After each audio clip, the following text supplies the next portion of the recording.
What is up, ladies and gentlemen? I don't know where you were last night, but I was catching that sweet, sweet True Earth debate action. But don't worry, you can too, here in just a few moments. Got a few announcements, some sponsors, and we're going to go ahead and, as usual, get right into it. So, as you may well know, we have started producing some content over on the Rokfin. We're very excited about that. So the new structure of which we're going to be doing these debate videos is we are going to be posting the first half on YouTube free, completely free. Anybody can access it. Get those nice plot points in and prepare yourself for any conversations that you may have with your loved ones or friends or whoever may want to discuss these issues with you. Now, what we are going to be doing with the second half is something really special. We are going to be putting that over full on Rockfin for all to see. So you can go over and subscribe. That's rockfin.com. You can find me at Troubling Tribune and you can catch the entire True Earth debate. How exciting is that? And you're definitely not going to want to miss this one. We have some great guests on. We are joined by Globy McGlobeface, Blitz, PhD, True Earth, Flat Water. We have some great guests going back and forth. So be sure to catch it here in just a moment. Going to go ahead and go through the sponsors, and then I will see you on the other side.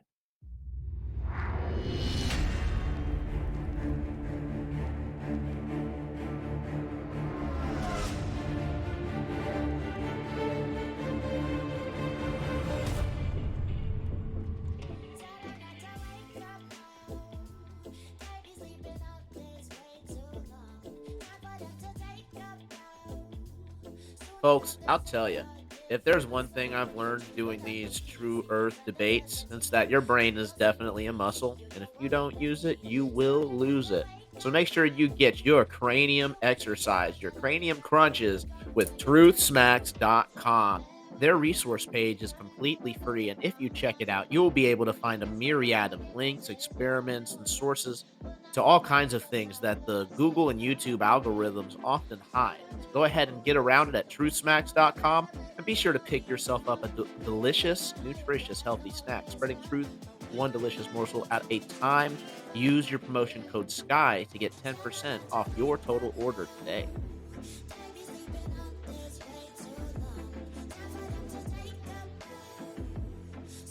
Did you know that there's currently 80,000 people using the Flat Earth, Sun, Moon, and Zodiac app by Blue Water Bay? That's crazy. Don't be one of the last ones to cross the finish line. Anybody is starting to use this app to school their friends and family in the True Earth debate, and rightfully so. They give us a myriad of resources, including this daily little video here in the corner that you press, and it will give you a True Earth proof.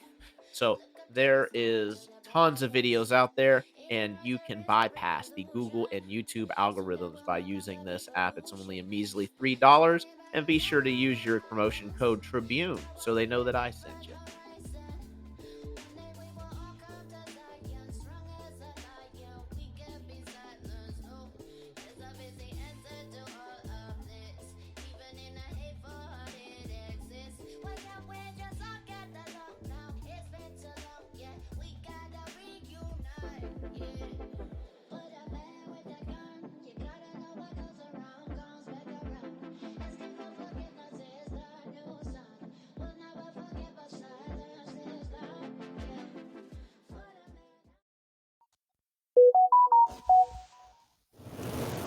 Curvature Note, welcome to the show, man. Appreciate you coming on. What do you have for us today?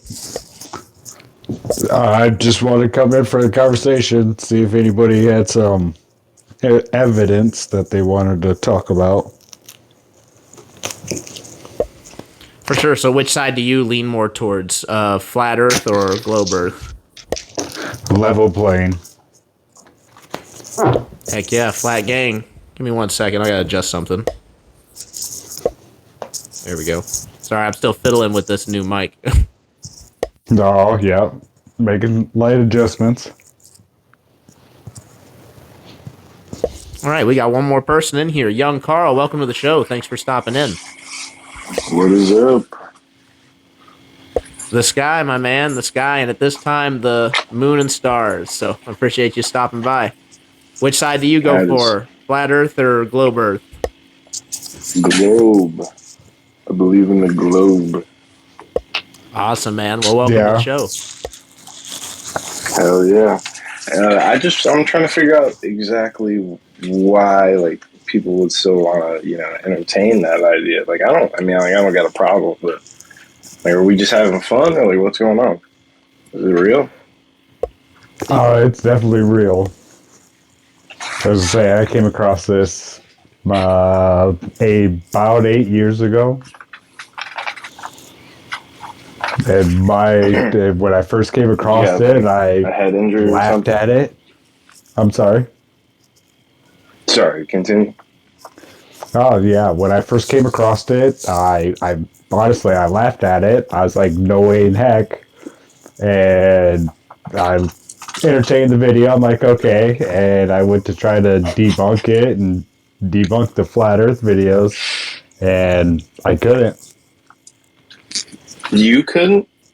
I couldn't. I couldn't find any Well, are you information like a to. trained professional or are you just like another person? What does that have to do with Like it? because you said you couldn't find anything to debunk it. Like, are you a professional So or are I'm not you a. the I'm all? not a. Wait, one thing here. One thing. Are you like? Do you have all the answers yourself? If you're not like a professional, Absolutely not. But I'm not an idiot. what is it? What I do know you how to mean think by for that? myself. So you couldn't debunk it, but you know how to think for yourself. So what does that mean? I could go and gather information across this earth, But you couldn't debunk and it. right, I gotta debunk the flat Earth. Okay. So my question, excuse me, my question for you, young Carl, I guess would be, because we both Curvature Nope and I have looked into it, and there are at this time at least 70,000 people, and counting, that have also come to the same conclusion. And what you basically Damn, just that's did really was, a small percentage. It's like a 0.02%, probably less. yeah, it's appeal to authority. I'm just saying there's Zero actually people zero who have done the two. research and come to different conclusions. I'm wondering how much research you've actually done. Like, what's your nail in the coffin, like hardcore evidence that told you that flat Earth is just absolutely stupid? Well, I know one thing from personal experience, like an experiment that I've conducted. That's probably one of the easiest ones you can do. And actually, I fish a lot, so I'm on like beaches and under bridges and things. And my grandpa actually, he opens this drawbridge by the beach, and he sits in a tower so you can see over the coast, right? And he's got binoculars. So we sit up there and we can watch big ships sail and they disappear from like the bottom up. So it looks like they're like sinking into the water. But obviously, because, it's the modern era and not even that, like they've known this for hundreds of years now, thousands maybe. Yeah, I believe it's thousands. That it's just the curvature of the earth. That's how it happens. They're going over the curve. And I feel like that's pretty simple. Alrighty. So, Curvature, I'll let you handle that for a second. Yeah, kind of hence my name, my account name, Curvature Nope. Simple fact, there's no curvature anywhere. Like, I'm sure you could see that ship disappear bottom up as it went off in the distance. Well, if you stand on a street corner and have somebody walk away from you, the same thing's going to occur as they walk away from you. They're going to disappear from bottom up. It is simply due to the Where though? perspective that we. Where? What? In like the city? Yeah, in the city or in the In the country city, I would that make live. sense compared to the water? If you're demonstrating curve, like where is the experiment being done? And what experiment are you citing that proves that?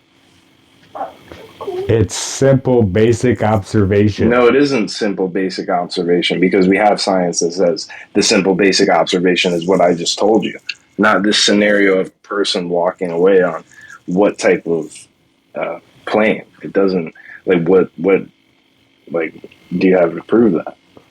Okay, Because that reference isn't the something fact that's that simple. ship or boat is obviously going to be further away from you than an individual standing on the corner next to you.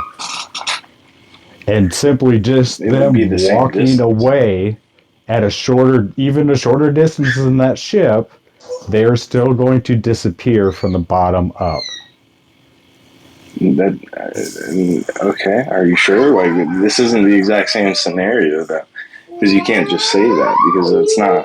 They're not walking on the water the exact distance that the boat is when it disappears. Like that hasn't been measured in the same way, and you don't have anything to really say that that's true. So that's just an opinion that is rather unsubstantiated.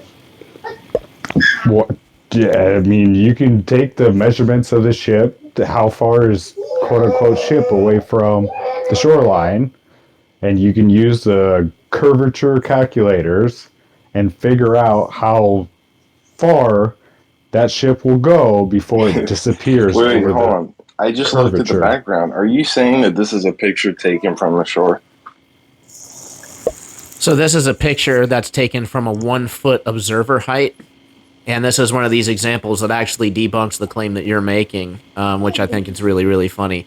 Because what you're claiming essentially is that there's a physical sphere edge horizon that blocks the bottom of things as they disappear in the distance.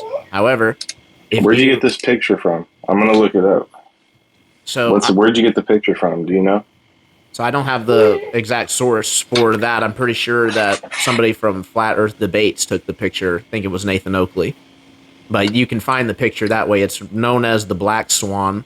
It was taken back in like 2019, and it basically debunks the idea that the thing that we're seeing in the distance, the horizon, is something physical. It's actually an optical effect.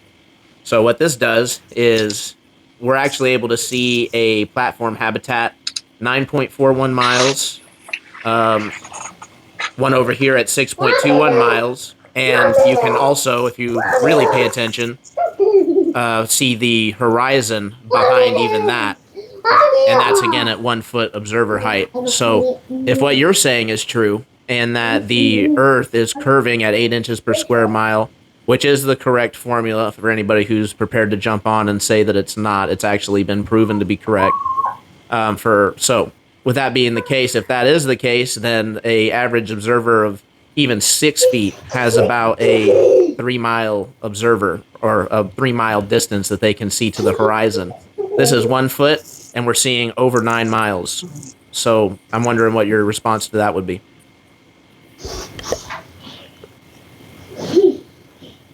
Sorry, I'm actually reading about what you have in your background here because there's a whole article on it, and I think that's kind of where we're trying to get to the point.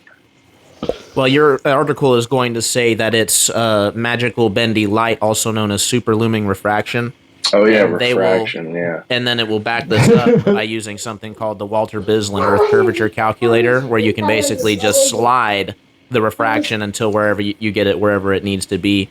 The problem is that this can't be substantiated. This claim of superlumin refraction, it can't be demonstrated, isolated, and proven. It's just something that's needed to explain why we see way too far.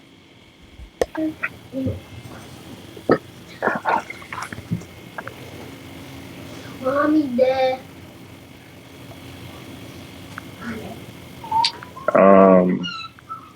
Yeah. I mean, I don't want to wait in here just to read this whole article. It seems like it's going on to just kind of debunk the whole argument. If refraction isn't a thing, then why are those cranes shaped like Z's? Those cranes should be straight. So yeah, that's actually not the point of the claim. The point of the claim is that the horizon is not a physical sphere edge horizon, and this clearly demonstrates the horizon is a point from where you're observing it. Horizon will change depending on observer height. In that photo that you're showing, the cranes look like Z's. They're not straight. So refraction is a thing.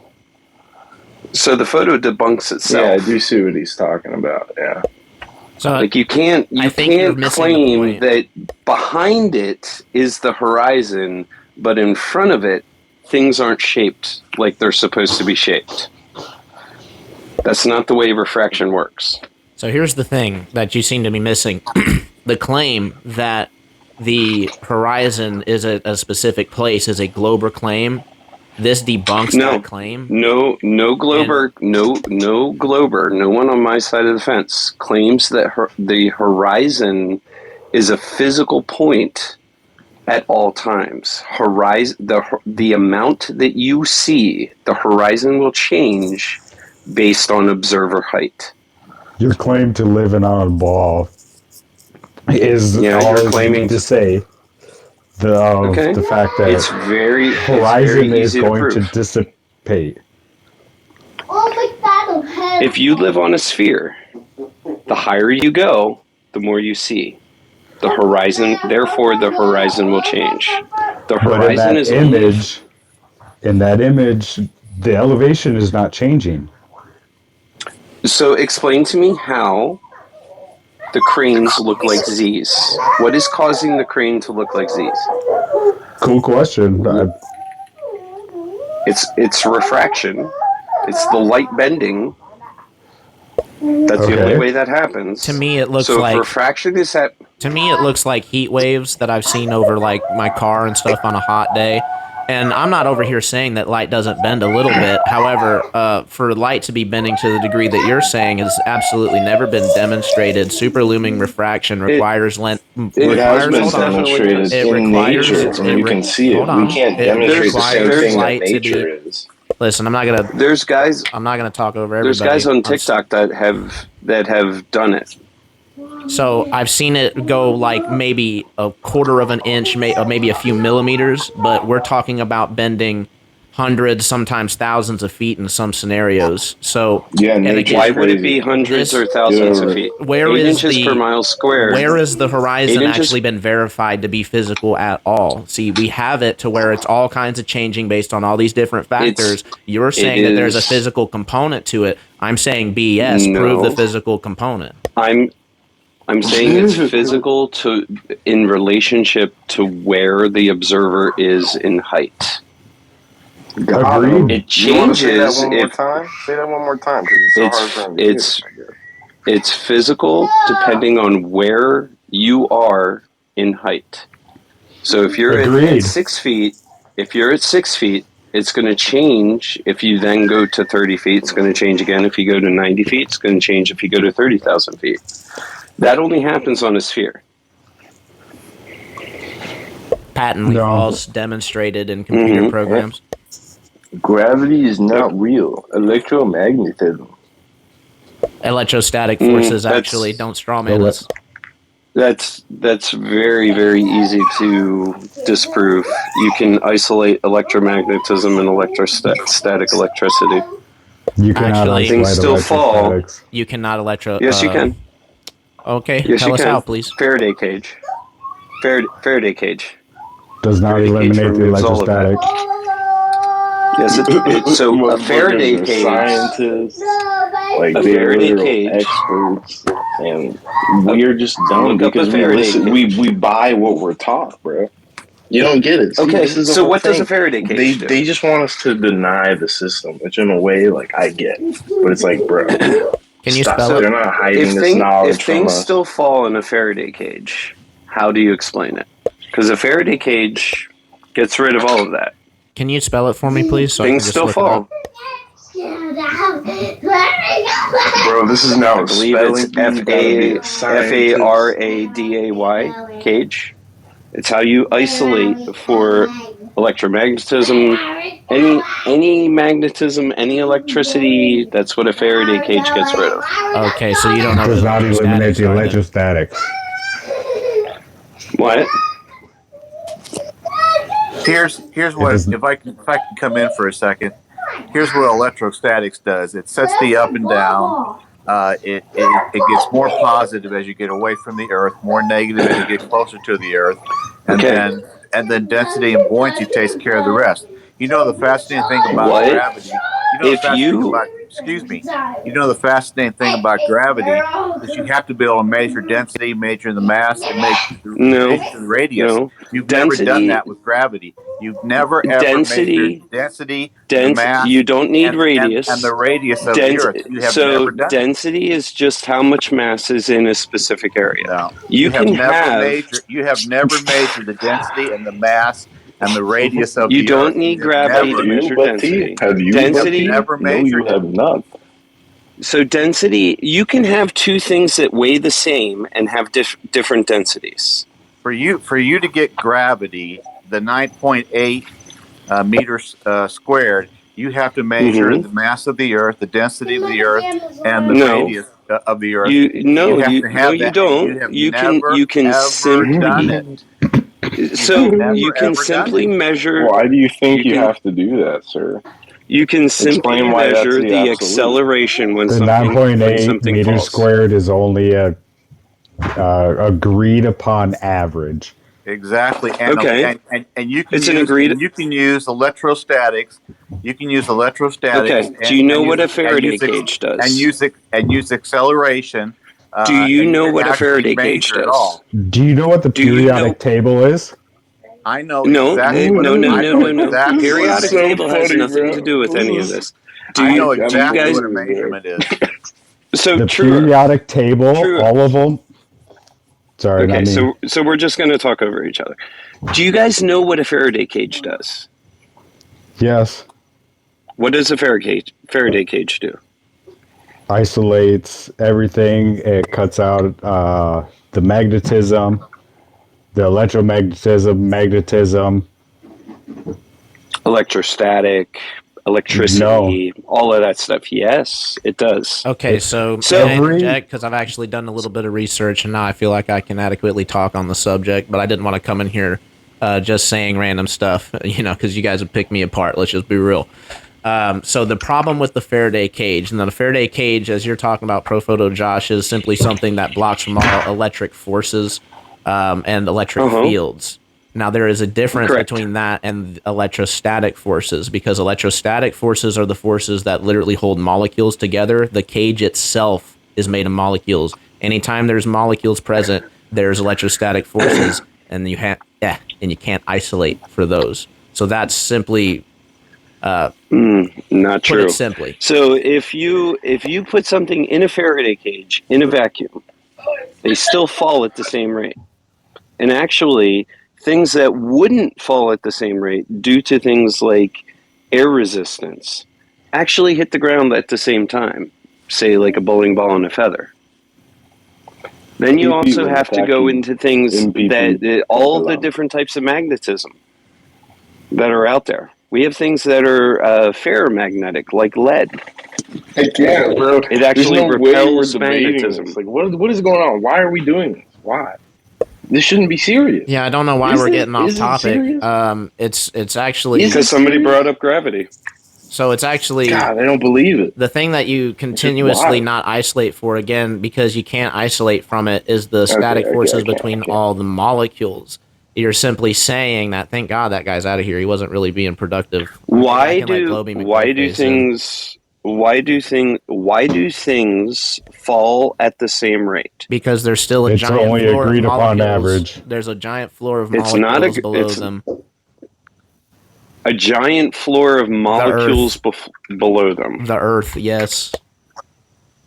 Yes, the I will agree. Surface of Earth the Gaussian attracts plate. things to it.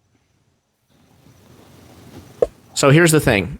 The way that electrostatic forces work is different on a sphere than it would be on a flat surface. You don't see like Gaussian spheres. You see Gaussian plates. And we have a relative even distribution of 100 volts. I can't remember the exact measurement, but you can look that up. The point is that it's relatively even. And when we have that, we usually have, we actually always have. You can isolate for electricity, though. So we're not talking about isolate. We're talking about electrostatic forces. It's different. No, a Faraday cage eliminates all of that. You can't eliminate it. It's part of the molecules. Look at the periodic table. How The does a periodic Cavendish? table How does a has the Cavendish entire. periodic What table does not matter. It has the Periodic table does electrostatics for each molecule labeled on the periodic table. How does a guys? Cavendish experiment work? It's not a Cavendish experiment. Isn't something falling? It's something being pulled linearly, horizontally.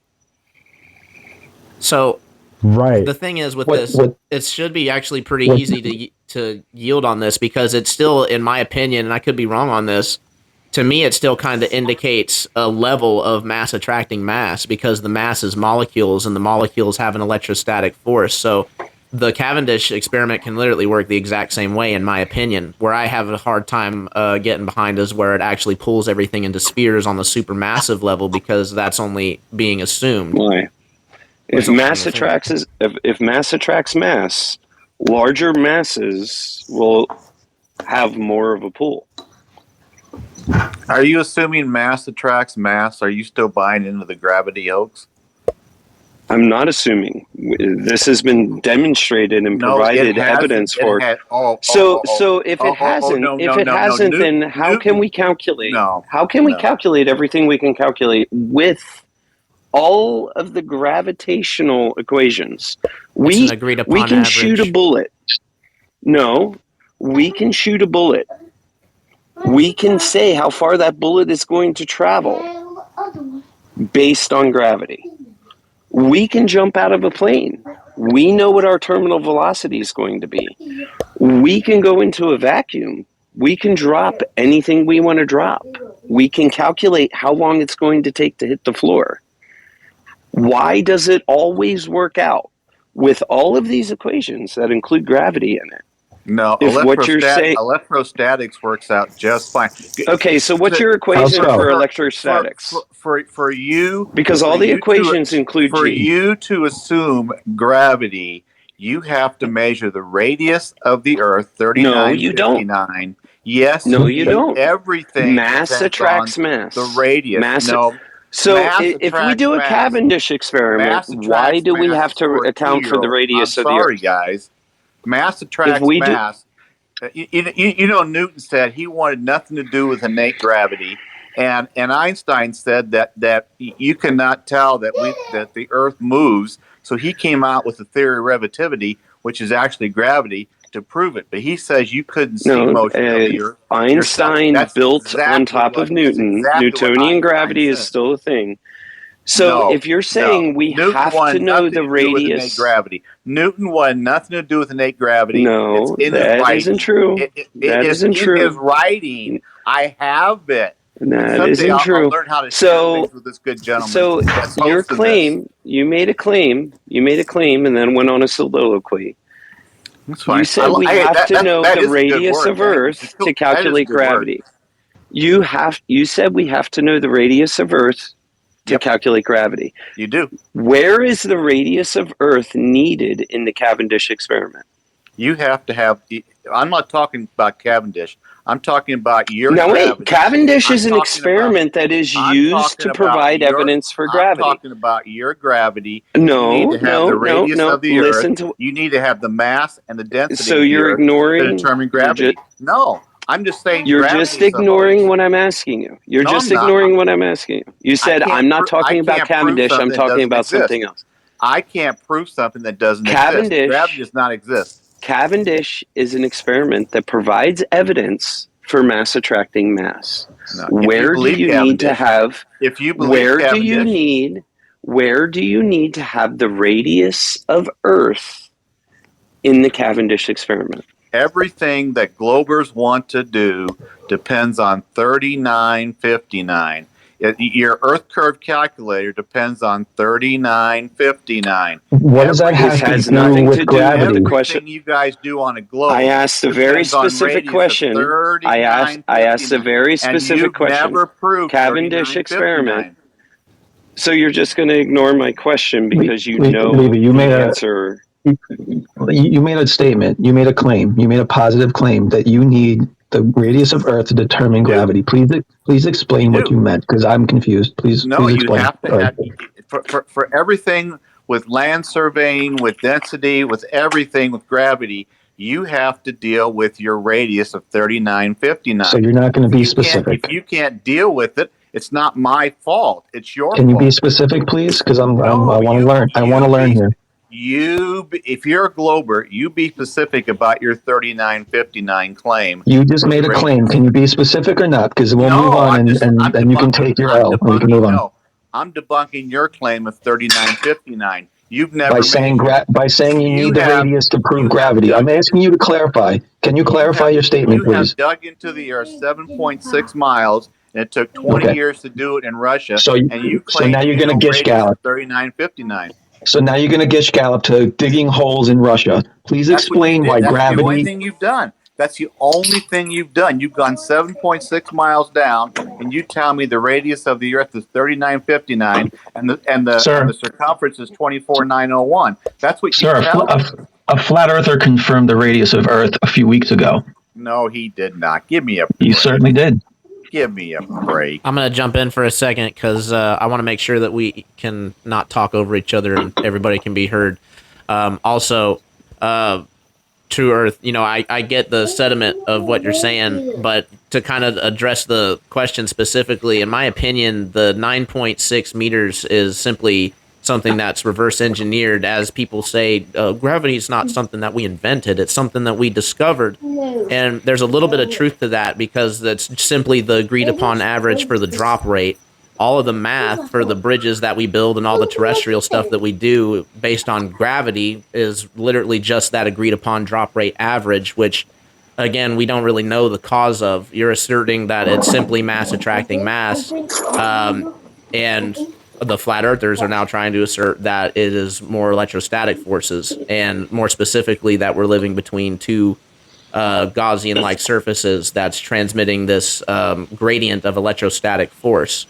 So my question for Globers would be, with regards to that electrostatic gradient that we have over the Earth, which we've seen to be only possible, except for with the Earth, of course, if we're going with the globe model. But in every other scenario, we see that that's only possible when you have literal Gaussian plates, two surfaces to transmit the charge. So what would your response be to that? Because that right now is being used as a big flat Earth proof. A big flat Earth proof is an electrostatic gradient over the Earth. Is that what you just said?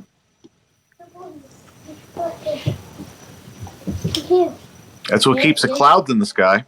Sure, not gravity, because if gravity kept clouds in the sky, you wouldn't see any clouds because the water would come down. Electrostatics keeps the clouds in the sky. Sure, it would. Okay, so let me understand you your don't know what I'm scale. talking about, so you're just bypassing it. Thank you very much.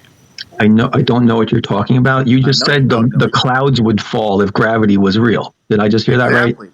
Exactly. Okay. If gravity was a real thing, you wouldn't have clouds in the sky. Electrostatics keeps the clouds in the sky. Why would gravity make clouds fall? Because the water in the clouds would come down because it's heavier and denser than the air around it. Do you understand density? Is it water? Density? Yeah, what you just described was rain. When it turns to water, it falls. No. When it doesn't rain, there's so much water up there when it's not raining in the clouds. Yes, it's a gas. You have no idea what you're talking about. You're trying clouds to are argument. You're trying to truth. Bear with me here. Clouds are water vapor, correct? Not solid water. They are heavier than the air. Excuse me. Did I? No. Can you just answer my question? They should come. They are heavier or more dense. It should come down. Electrostatics keeps it up there. I am not going to argue about gravity that does not exist. That you brought it up. You brought it up. You said gravity would make clouds fall. Said that Mr. Newton wanted nothing to do with, and that Einstein said, "Hey, we're not moving. We're not moving." So we made a little experiment, a mathematical experiment, to say that we are. I mean, both your gods, Einstein and Newton, wanted nothing to do with your spinning, watery, curvy, bendy ball and gravity. They wanted nothing to do with it. Now, why you want something to do with it, I have no idea. Mr. Gish Gallop Earth. So let me understand your model so I can fully understand it. Are you saying we don't live on a model? I have a model of Santa Claus and the Easter Bunny right here in the house. Can I finish what I was saying? Are they real as well? Models Can I finish what I was saying without you interrupting me? Models and maps. You said electrostatics is what causes everything to fall and causes direction, right? Electrostatics sets the up and down, and Sure. you get more positive as you go higher in the sky, more negative closer to the Earth, and density and buoyancy takes care of the rest.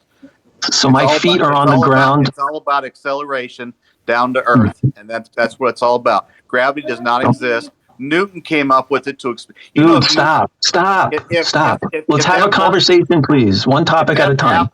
If that apple would have hit Newton in the head and fell in water, it would have floated. So is this just a live for True Earth, or are we this all is a having Gish a Gallop conversation? True Earth.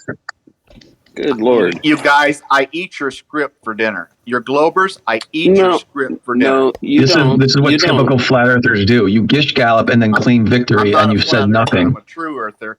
Yeah, you're a flat earther. Let's be honest here. Because God like seriously, flat I'd love to have a conversation, but you won't let us respond, and you won't let me even finish a statement. So I'm going to interject now because it is getting a little ridiculous. I'm going to set a timer for everybody. That way we can get everything across. It's just going to be 1 minute so we can have a back and forth, nice conversation, and keep it civil. And try to stick to one topic at a time. That way the audience can keep up, because I know that True Earth, me and you, we know all the points, but that doesn't mean that everybody in the audience does. So it's good to slow things down and take it 1 point at a time. So with that, I'm going to go ahead and start a timer. And True Earth, you just said your piece there. I'm gonna let I guess I'll let Globy respond, and go ahead. Okay, so I'll try to finish what I was saying before. So you're saying my feet are stuck to the ground because the Earth is negatively charged and I'm positively charged. I didn't say that. Well, that is what you said. That sets the up and down. You are straw manning. I don't appreciate it.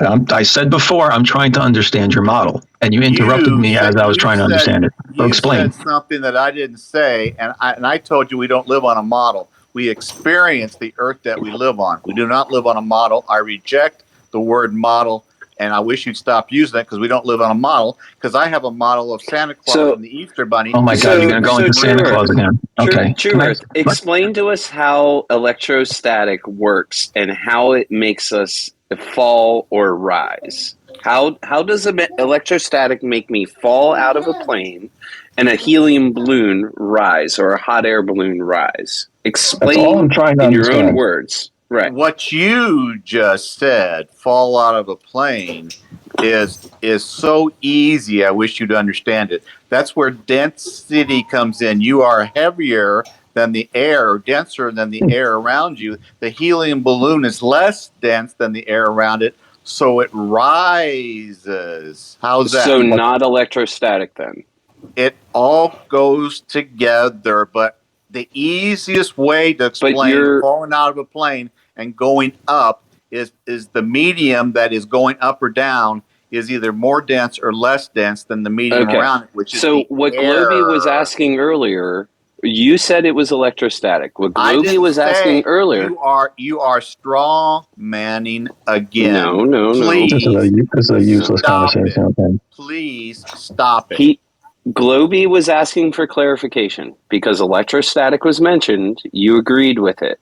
Electrostatic sets the up and down, more positive as you go higher, more negative as you come down, and density and buoyancy fills out the rest. So it's not just electrostatics. I wish you would stop well-manning me. Hey, I eat your script for dinner. Continue. Okay, so I will actually answer it because I think I have a pretty decent answer. And for one, I'm going to preface this by saying that I'm not an expert on electrostatics and things. So if I get some things wrong, I do apologize in advance. But to my understanding, it's actually what he was saying, not that electrostatic force is the end-all be-all, just that more or less the ground is overly negatively charged and the sky is positively charged. And with that, it sets the density. That's what the density and buoyancy play off of, because the incoherent electrostatic force is only an attractive force. There's no repulsion with it since it's incoherent. And this is something that is measurable. We know that there is the incoherent electrostatic field. We measure this. So we're simply saying that as you go up, you accumulate more positive charge, which makes you gather more, what's the word I'm looking for? Potential energy? Makes you gather more potential energy. Freaking whole time. Yeah, I think that's the right way of saying that. So yeah, the density and buoyancy, like you guys have pointed out, especially with buoyancy, that gravity or downward acceleration is in the equation.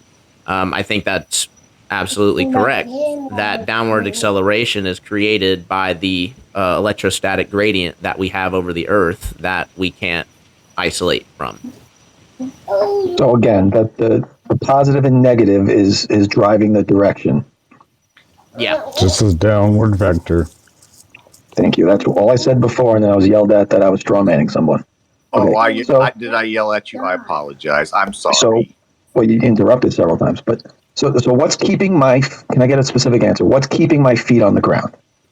The differential in charges between myself and the Earth. You are more dense than the air around you. Density. No, density doesn't set a direction. Yes, it does. Density doesn't. There's no direction with the density. There's no direction with density. Density is down because density is a measurement of mass and volume. More dense than the air around you. Is that hard to understand? Yeah, it is because you're making it up. Density is mass. Density. Oh, okay. You're making up that density has a direction. Density is mass per volume. You don't want to give up your gravity, God. I understand. Density is a mass divided by the unit volume. Okay, so explain to me how a mass divided by volume means direction. You have density. If a substance is more dense than the medium around it, it will go down. If it's less dense than the medium around it, it will go up. You can't just say it does. You can't just say it does that. That's what helium does, and that's what happens when you jump out of a plane. I'll just answer simply. You don't understand that. I'll just answer simply yes. I think the answer is a cargo yes. ship is more dense than the ocean around it. Then you get into buoyancy. Okay. Thank you for playing. Thank you. You get into buoyancy. They're all related, sir. Yes, they are related. Absolutely. Yes, you're right. And density and buoyancy are related. Yeah. So you have to have something pulling. You have to have something pulling down in order for buoyancy to push back up. So again, what's the vector downward? Please go ahead. So you like mathematical? So is it electrostatics or is it density? I'm confused now. Mathematical formulas instead of everyday experiences that we can explain without you using the math. You're not explaining it. You're not explaining it. You can't just explain something. Don't explain things with math. You explain things with experience. I'm sorry. You're making stuff up. No, that's not explaining things. You're making things up. So True Earth makes the world go round. Math does not make the world go round. True Earth. Yes, it certainly does. It does.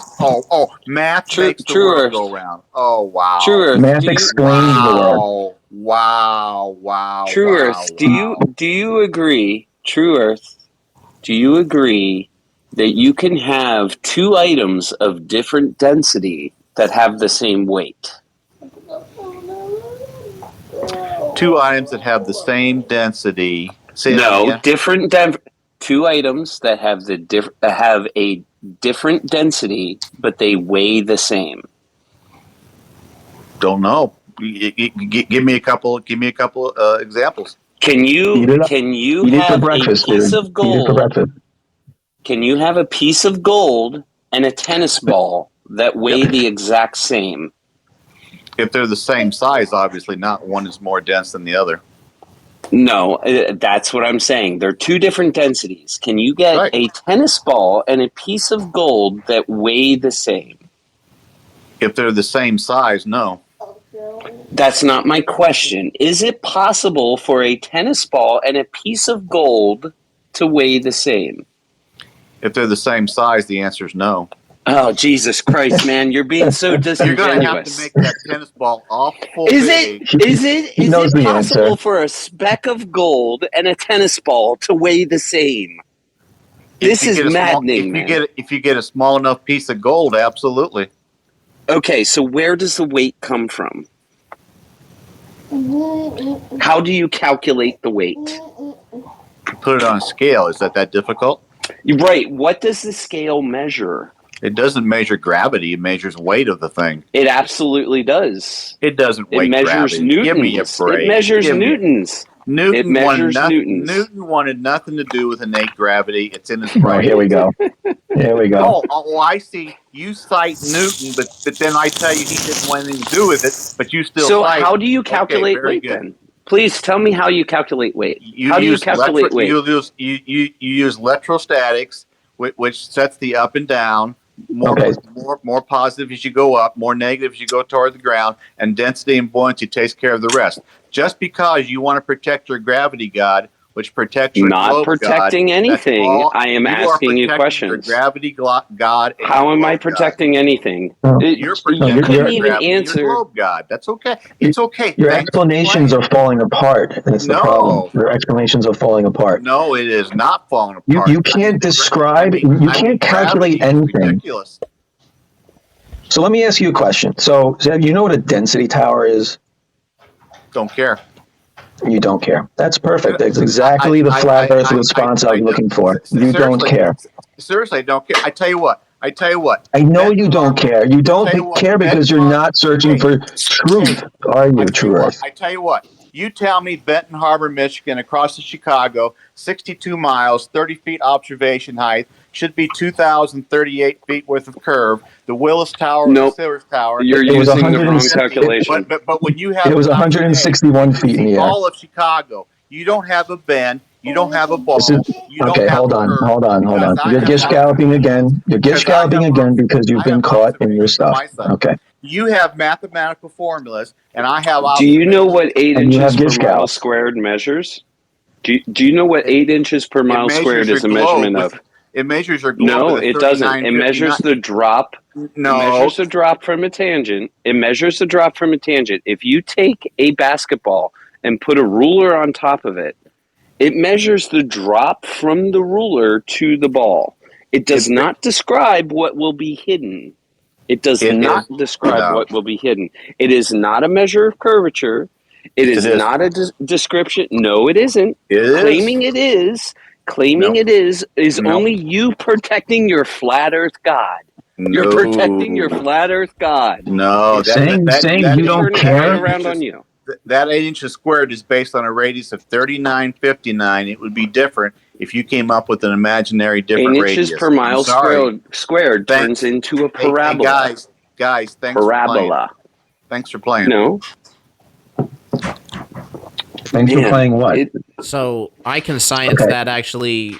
I mean, debunked that he's not even a flat earther or anything, but he challenged all the Globers to issue a retraction on the 8 inches per square mile issue, because the thing is when you calculate it that way versus I think he did it like 5 other different ways, maybe it was just 4, but they were all remarkably close, and that was up to like he took it all the way up to 7,000 miles ultimately, and it was still extremely close. So for the small measurements that we're doing, like a couple 100 miles, they work perfectly fine. It's very close. I don't mind even using it. You can use it. It's fine. It's close enough. The problem is you guys use it without also including the part that's needed for the viewer's elevation. I just used it. You can't just use that part of it. Height. I just used it for observation height. 30 feet. Also, 30 feet, Benton Harbor. I could also tell you what it would be at 6 feet. At 6 feet observation height, the hidden curve is 2321. At 30 feet observation height, it's 2,038. 62 miles across to Chicago, Benton Harbor to Chicago, over Lake Michigan. Thanks for playing, guys. You're using it improperly. Thanks for playing. You did exactly what I just said you can't do. You just did. I'm using your Earth calculator, mainstream science, and NASA. No, you're not. Perfectly. You just said 8 inches per mile squared. This is what you're doing. You're saying that object is 60 miles away, and 8 inches per mile squared tells me there should be 1,000 feet of drop, and I'm 30 feet above sea level. So 1,000 minus 30. No. Right? Is this what you're doing? Is what you're doing? Is 930 feet hidden? I said it's 62 miles, 30 feet observation height. Your Earth curve calculator, mainstream science, NASA, says 2,000 38 feet worth of curve. And the Sears Tower, Willis Tower, is 1,450 feet tall, and you can see all of it. Sorry, guys. Where'd you take the viewer's height into account there? Bendy ball. I just destroyed you, and you can't. Where did you take the just viewer's said 30 height? feet. 30 feet observation. Where did he put it into the calculation he just rattled off? It's in the Earth curve calculator. Google it. It comes up. It has 2 bullet points that we live on a radius of 3959 and light travels in a straight line. The top line says observation. Second says distance to target. Third says geometric horizon. Fourth says hidden curve or hidden amount of Earth. Hey guys, I eat your script for dinner. Don't lie to me. Okay, so when are you going to be honest and put the correct viewer height in there of 161 feet? Honest. My goodness. Okay, well that observation from Chicago was taken from the dunes in Michigan, on Lake Michigan, at 161 feet above sea level. Dunes is 22 to 25 miles away from Chicago. That's the southernmost part of Lake Michigan is the dunes. Okay. I've been there. I've seen it. It's 22 to 25 miles away. I'm talking about Benton Harbor, Michigan, around the corner, Michigan City, up on Interstate 94, up to Benton Harbor, Michigan, 62 miles away, looking away. You can do it at 6 feet observation height if you're on the beach, or you can do it 30 because there's hotels around everywhere. Go up 3 stories in a hotel, and you got it made. You use your Nikon P900, your Nikon P1000, and I'm sorry, guys, you don't live on a globe. Wait, let me guess. You eat us for dinner.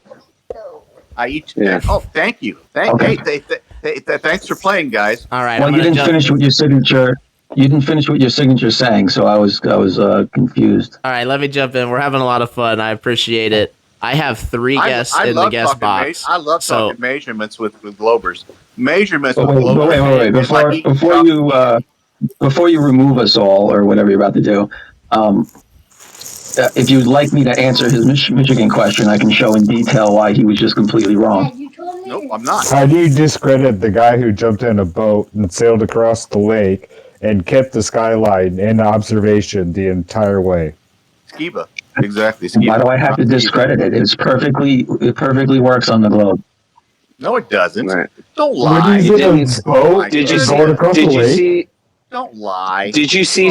Did you see the streets? Did you see the streets? No, you saw the top of the buildings, and that observation was only about 20 miles out. Actually, from 62 miles with your Nikon P900, from 62 miles, you can see the whole skyline, guys. We win, no, you cannot. Lose. Sorry, Glover. You don't see to the streets. You don't see the shorelines. You don't see the bottoms of the buildings. You said skyline. You need to stop lying, sir. I'm not. Oh, I'm lying. As you get closer, you see more of the buildings, which is exactly what's predicted. Globers say we're lying when we're not lying, because the globe is a lie, so you have to lie to protect your globe lie. I understand. Very good. Mm-hmm. Okay. Very fiery. Sure. Let me turn my video on for you.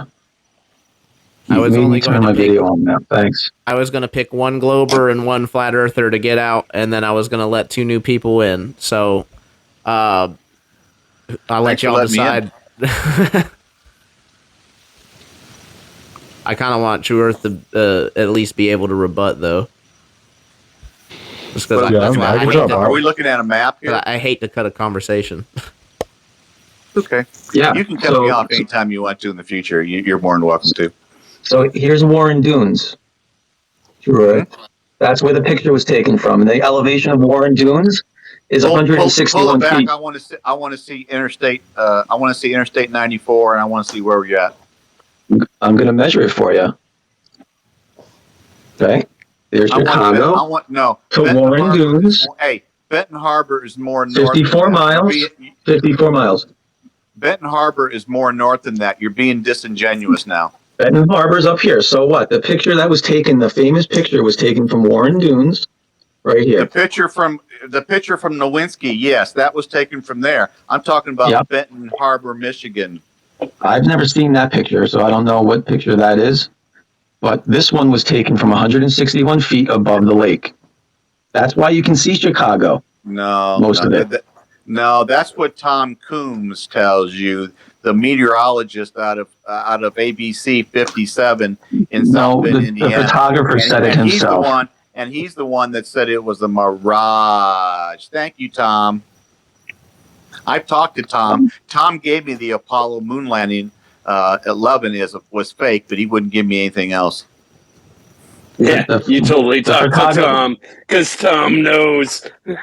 Jesus Christ. Come on, he's a meteorologist.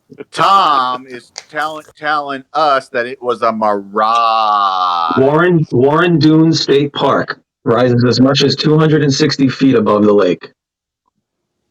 And the photographer himself is the one who told us where he took that picture. And then Tom said it was a mirage. Okay, so I'm not really. Yeah, what's your point? Refraction. Refraction was involved. Tom saw and reported on the TV that he could see Chicago with his own eyes, but he had to keep his globe alive and keep his bosses happy. So he said it was a mirage. True Earth is refraction a thing? Does refraction exist? Say there's Chicago, but you're not really seeing Chicago. Okay, you're gonna say mirage. Okay, is refraction a thing? Is refraction a thing? I'm sorry, folks. I know exactly what you're saying. It's a mirage, and you eat our script for dinner. That's what Tom said it was. I'm sorry. That's what Tom said it was. Is refraction a thing? Does refraction exist? You have atmospheric conditions which can cause something to look a little higher, a little lower from day to day, but you don't have refraction that bends light around your ball, so you can see something 62 miles away. What's your evidence for that? What is your evidence for that? Because there is literal... No, there isn't. Sections of science that deal with only this. Yes, there is. Atmospheric conditions will cause things to be a little higher or a little lower from day to day. What is your evidence? You have no What is your evidence that refraction bends around the ball? You have none. True Earth. This isn't only about you. Other people need to be able to talk.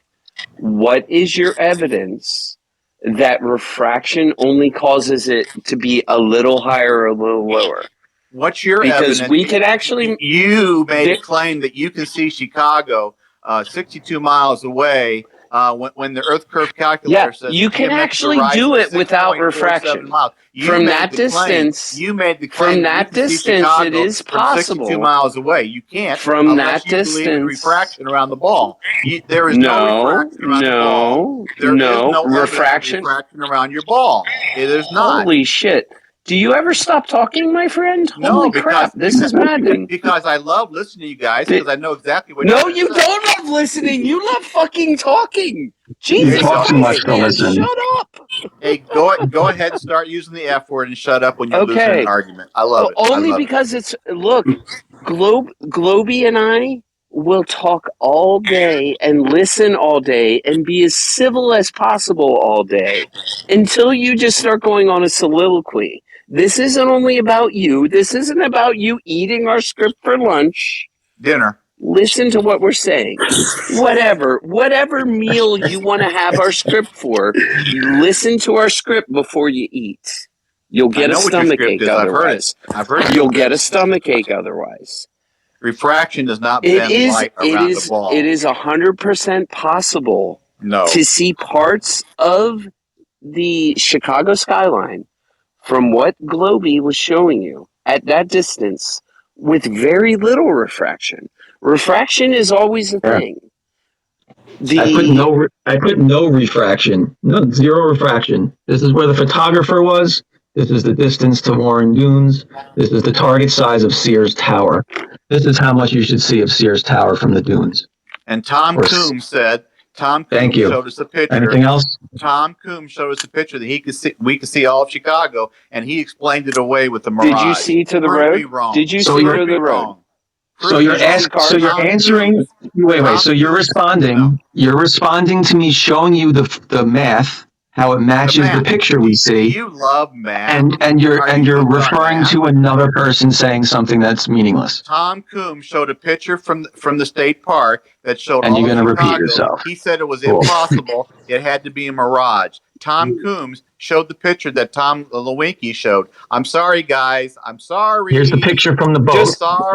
I'm sorry. Here's the picture from the boat from 27 nautical miles away that what's his name took on his boat. Okay. Skiba. Do you see the shoreline? Do you see the bottoms of all the buildings?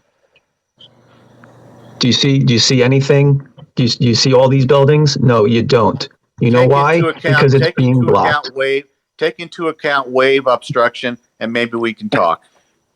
Sure, wave obstruction. So, I actually looked at the temperatures that day. I looked at the lake water temperatures. I found the average temperature of the lake water, and I calculated the refraction that day. What did you do to verify this? Here was the air temperature that day. It was 82 degrees on the exact day. Tom Coombs, so now you're going to Skiba. Is that what you're doing? Because you're embarrassed to hear this right now. I know you are. I'm not embarrassed. This is the temperature of the air that day. The exact day that Skiba was on his boat. On the Winky and Coombs, and here's how much. And here's how much of the building. Guys, keep it going. Here's how much of the building you should see from the lake where he was. 8-foot observer height because he was on the boat. 31 miles away. 1,721-foot CN tower. There it is. Okay? That's what you should see from the lake. So again, tell me how you destroyed anything we just talked about. I destroyed you on the Winky and Coombs. No. Don't just say you destroyed me. Don't just say you destroyed me. Describe exactly how you destroyed us. Please, go ahead. I've seen that, and Skiba was doing it before he died in the hospital, supposedly from COVID-19, when he was actually murdered in the hospital. And I've seen murdered. And I saw. Oh my God! Can you explain to me how? Trouble. What is that? What is that behind you, Trouble? What is that behind you? True Earth. Can you please just explain to me how you destroyed me on either of these observations? Go ahead. I saw all of Chicago. Sorry, guys. I don't know what you're looking at. I saw. This is his video. What do you mean? What do you mean? What do you mean? You want me to pull it up on YouTube? This is a screenshot. Video. I mean, what is that? What is that picture behind you, Trouble? It was not that clear a day. 1 second, True Earth. It was not that clear a day. Sorry, guys. Wait. Are you telling me this isn't a screenshot from Skiba's video? You're grasping at straws, guys. You telling me this isn't? Combs, and now you went to Skiba. Very good. You telling me this isn't? Playing. Thank you for playing, guys. True Earth, you've officially embarrassed yourself. Thank you. No, I haven't. Absolutely not. I even looked up the model boat Skiba was in. It was this model boat because I wanted the exact observer height he was at. I looked up the goddamn boat he was using. Okay, so tell me what you did to verify the observation that you saw Skiba do.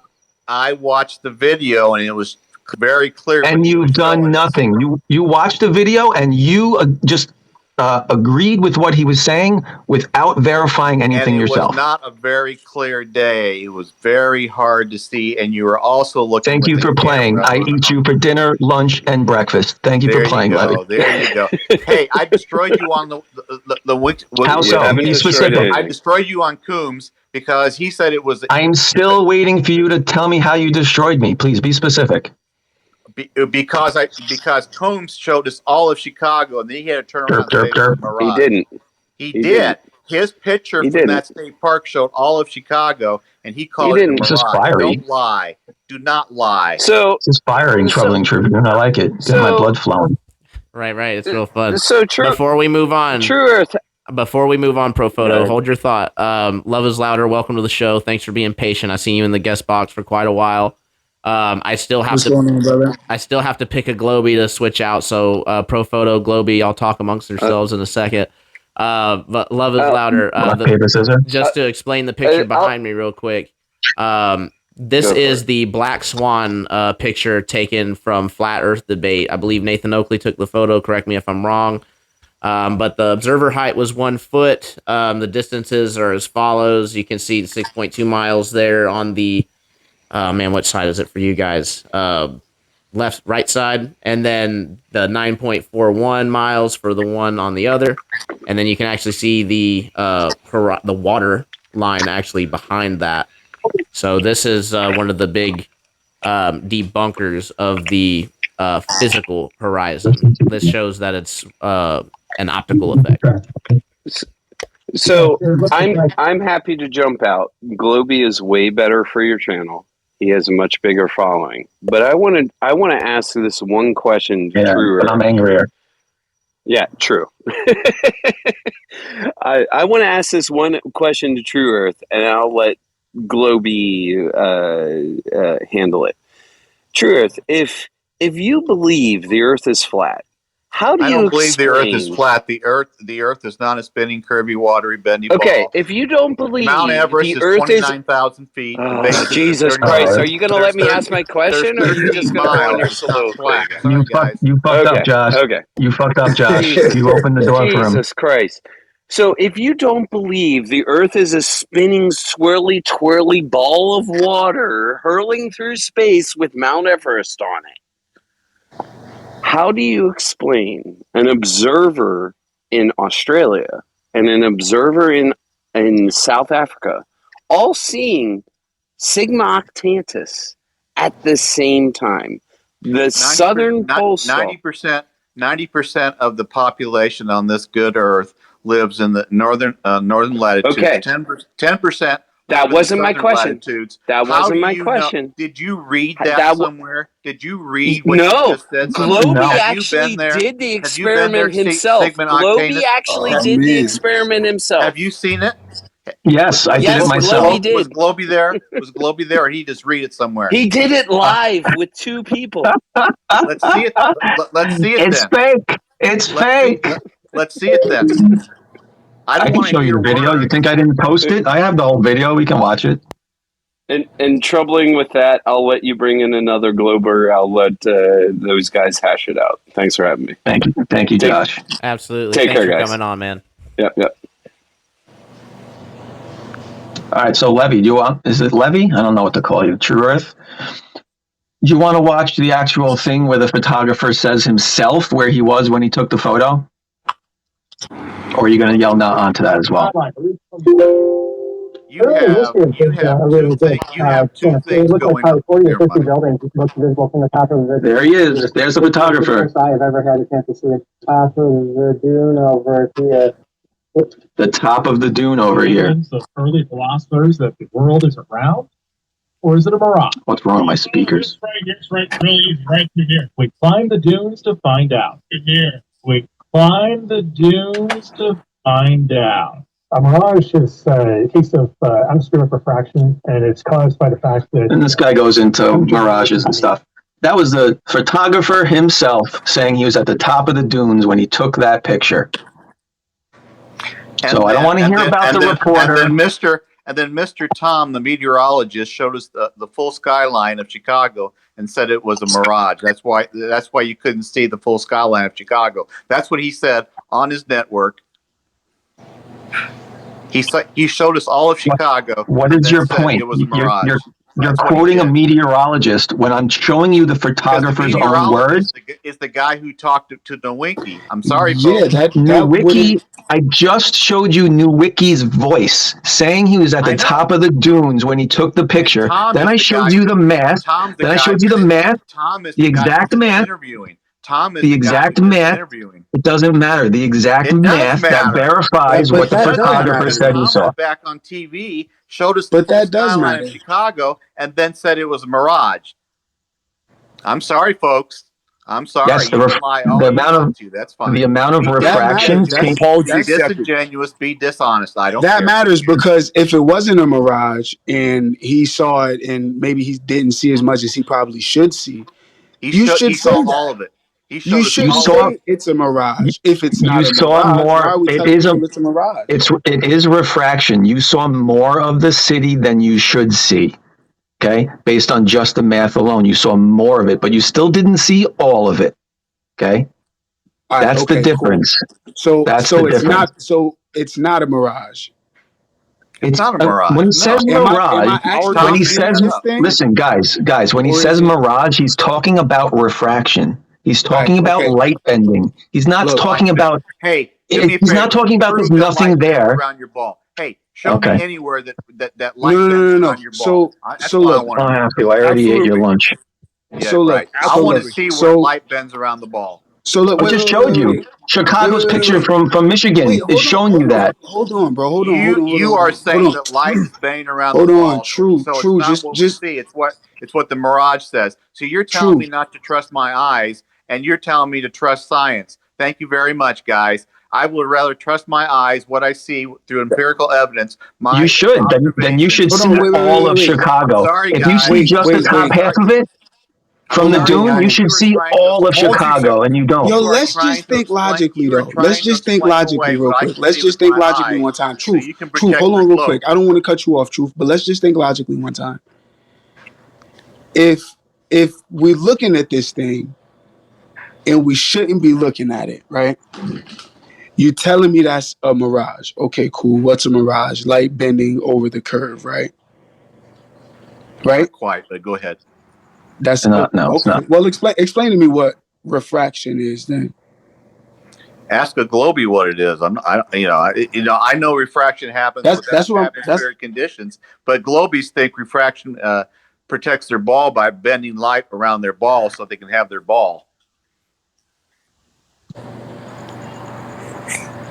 Protect your ball, Globies. Protect your ball. Globey? Absolutely. I'll wear a cup for that, thanks. What's the question? Can you explain to me exactly what refraction is? Absolutely. I have an idea, refraction is the bending of light. Okay. The bending of light through different gradients towards the stronger medium. Right. When light passes through as a change of medium, the density of the medium, speed, it will change its speed slightly. If it goes into water, goes into plastic, goes into glass, yes, that is a change of medium. You're saying that the air. You're saying hot air is not. You're saying hot air is not denser. That's where you get into atmospheric conditions. That hot air rises. You ever hear of hot air rising? Not the bending of light to protect your globe. I'm sorry, folks. So how are you measuring refraction, first of all? What are you using to measure refraction? Are you using your eyes? Ask a Globey. Show me the control. Exactly. Well, I know exactly how I do it, but you made a statement earlier. You made a statement earlier, and you said that refraction causes objects to appear lower or higher. So please explain to me, if we're on a flat plane, how it is an object can appear lower than the physical plane due to refraction. Because this is a new phenomenon that none of us have ever witnessed, at least in surveying. In the 20 years I've been surveying now, I've never witnessed it. I'm still waiting for it to happen. And not saying it can happen, because we are on a curved surface. And that's the only way it can happen. You have to somehow now create a model that's going to project. And I'm not talking about a mirage, right? I'm not talking about when you're looking down the street. Do you live on a model, sir? Yeah.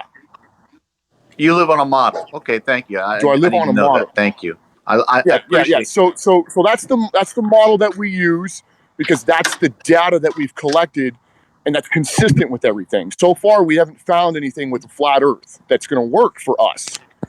Do you get what I'm saying? How do you produce an object? How does a mailbox appear lower? Do you use? You're a land surveyor. You're a land surveyor. You use geodetic surveying. You don't use plane surveying. Geodetic surveying says you take a look at things. You drop your plumb. You drop your plumb down to a horizontal line perpendicular to the ground. And when you're all done, you factor in 3959 because you factor in your ball. And a textbook tells you that. The textbook would never be published unless it factored in a ball. I'm sorry, folks. I'm sorry. Geodetic surveying. Apology accepted. Geodetic surveying factors in a ball 3959 radius. You don't use plane surveying. We're all wrong. You use geodetic surveying. I'm sorry, folks. I'm sorry. No, I don't use. Sure. No, apology accepted. Okay, I accept your apology. It's okay. Now, moving forward, without being candid or coy or anything like that, we can have a reasonable discussion. You don't use plane surveying. No, I don't. Sorry. I use plane surveying about 90% of the time. You use geodetic. If you use plane surveying, you wouldn't take 39. No. Why are you telling me how I do my job? No. Why are you telling me how I do my job?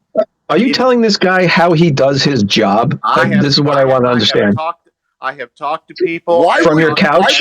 From your couch, you're telling him how he does his job from your couch. Geodetic surveying, and factored in 3959. Yes, Geo- you I don't need are. geodetic. Plane Well, look. surveying doesn't Oh my God, I can't factor even in talk. Well, hold on, 3959. because this is Can't I'm even interesting, talk. right? Like, sorry.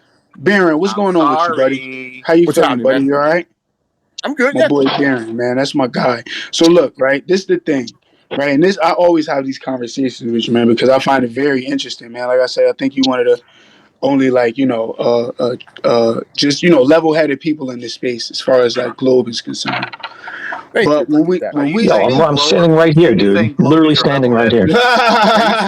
Are you nah, but you saying be globies are listen. level I ain't gonna headed? hold you, Globy. This is my first time talking to you. I don't know So, you What so, a personally. so you what a. say globies are Well, level now we're on headed, bad so you terms. live on a Thanks. level plane But as I heard well? you going Is in. that what you're I saying? heard you going in on my boy. You feel me? I don't, you kind of you a little extra over there, man. My boy extra. But it's all good. I got a little. It's all I straight. got a little Um, fire. but my thing is that when we talk, Baron, we kind of you kind of understand where I'm coming from because a lot of questions I have, you kind of know, like, yo, yeah, now I can see that, right? Like when we talk about Yeah. curvature of the Earth, right? And you being a Absolutely. land surveyor, you told me, multiple times that you don't necessarily have to take in the curvature, the consideration for the curvature. I think you said you rarely use it, so like, and not to say that you saying that makes it flat. You know what I'm saying? I Right. think you want to understanding that, hey, if we don't Sure. measure for flatness, let's just measure for something bigger. You know what I'm saying? Let's at least do that. You know what I'm Right. saying? But I think where a lot of people are not getting with not looking at it with an open mind is that this science isn't always 100% true, right? Like there's room for science to be wrong, right? Or is Absolutely. just all science finite and Sure. final That's and why it's a theory. so exactly, It's right? So right. It's like I open. think that It's open for yeah. new data. It's not a closed Yeah, for book. We're sure. always And that's willing my to take thing. in new data. But for some reason it seems like on the flat earth is just no room for data to be added, no room for data to be, But there not is no even data. That's the taken away, problem. We're not but getting the just data. altered, you know? We're Huh? Zero getting data. pictures and videos. I Say need that I last need part again. something I I couldn't can hear you. measure. I need something I can measure. I can't take perspective in a field and put it next to a grade rod and say that's perspective. It's not a tool I can assess or utilize. Now, if I'm recreating a drawing or like a picture and I want to make lines, like for instance, when I read mechanical schematics, do you know what an isometric schematic would be? It's where all the lines that are horizontal at like a 30-degree angle and then all the lines that are vertical. And that's how you would sort of interpret that data. And the same thing goes for all of the data. So there's all these points, right, that we've got that are solid in the ground. They've been measured for hundreds of years now. When you add all those points together and you disentangle that data, you start getting a three-dimensional picture. Otherwise, if you kept it 2D, it'd just be a big blob of dots. I can't do anything with that information. So, and that's where, the geodesy comes in, but I don't need geodetics to find angle points in, say, a property line, right? Like if I'm just horizontally measuring, I can get within 200ths accurate. That's pretty small, right? 200ths is really nothing. So I don't need geodesy at that point because I'm pulling that square in state plane off of the geodetic reference system to get away from the vertical datums. I just want a horizontal datum. That's it. Geodesy has nothing to do with that. Now, if I wanted to lay a piece of rail over, yeah, I'm here. Did I cut out? No, go ahead. I'm sorry. No, I didn't know if I cut out. So sure, not everybody's playing with the same deck of cards. If I go to South America, they're going to be 100 feet off on their vertical datums. Obviously, it gets terrible.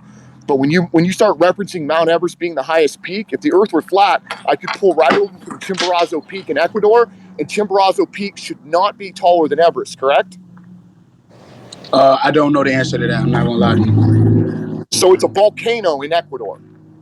And the reason why it reaches a higher elevation than Mount Everest is because it's on the bulge of the Earth. There's a bulge. And it's not topography we're talking about here. It's a three-dimensional bulge. Why can't I just take a ruler and pull from the base elevation of that and just go with an orthometric height from there? No, I got to use a geoid height. I got to use an ellipsoid height. You really expect me to jump through all those hoops? Do you trust your property line? Do you That trust that sounds the like a lot corners to that are on your do. If property you, line? that sounds like a lot to do for the It's a globe. lot. Sounds like a lot to do for a globe. I think if you was doing it for the flat map, it'd be a tad bit simpler, don't you think? Do you drop a plumb would line be. down? Do you drop a plumb That's line down from the station down to the ground on a horizontal perpendicular to the ground? Holy shit! What the hell did he just say? Are you saying? Hold on. Are you asking? Yes, me I'm personally. asking the land So what would surveyor be when why? you survey What point? when you What survey over point? 200 or 300 yards, do you start with your station and drop a plumb line, which is usually made of lead, down to your perpendicular, which is a horizontal line on the ground? Do you do that?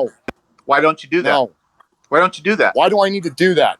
Yeah. Why do I need to do that? If you're gonna do land surveying over 200 to 300 yards, that's how you do it. Why don't you do Well, it he's that way? telling him his job again. He's telling him his No, why job doesn't he again. I'm do just it that letting you way? know. I don't need to do You that. don't need to Why do do I what need to land drop a surveyor is lead? supposed to do. Okay. Why do I need to drop? I can just, dude. I can center over any point. You It could be have to drop imaginary a point. plumb line. That's how it's done. I don't drop a You plumb have to line. Dude, I'm drop not a in the plumb Stone Ages line. That's here. how it's done. No, I don't drop a plumb line. Yes, you No, do. no, Down I to your don't. horizontal, which is the Wait, No, I land. don't. Singing it doesn't make you You right. can't do Look, that, True. look. I'm Because sorry. do you know that for sure? You're being disingenuous. I'm Okay, sorry. hey, I'm not Wait, gonna keep argue. singing it. Maybe you'll Not be an right next argument. time. It's not a debate. Sing it in a different octave. Maybe a little higher. Hey, And it might make it true. But go anyhow, find go find the main surveyor. Hey, go to YouTube, find the main yeah, surveyor, yeah. I know, MAINE I know surveyor, the main and surveyor. I see know how he Barry does his Scott. I job. know Jesse See how he does Kozlowski. his I know job. all these guys. I know them personally. Personally Go know the listen. guy. You know, go see main surveyor YouTube and see how Yeah, he does I his know job. him, He dude. drops a How many plumb times did I tell line you from this? the I know station, the guy goes down to personally. the perpendicular, which is the ground, and he measures out. That's what he does. Why don't you listen to how Mapping the Globe does it? Barron knows kind of what he's talking about. Why don't you listen to him? I am listening to him, but it's not how it's done. You got to drop a He plumb doesn't. line He down to the can't ground listen. and to the The only perpendicular. words That's he what you got believes to are the do, ones and you coming out of can't his measure mouth. much more than 200 or 300 yards at a time because you So get you've into watched a atmospherics. YouTube Why do video. I You've need? watched a I'm sorry, Why YouTube do I video, guys. and need to now drop you're a an plumb expert on bob? surveying. Why Hey do I need to drop guys, a I plumb don't bob? have to be a PhD to understand surveying. I'm sorry. Why am I dropping a plumb bob? Why aren't you? Because it's outdated.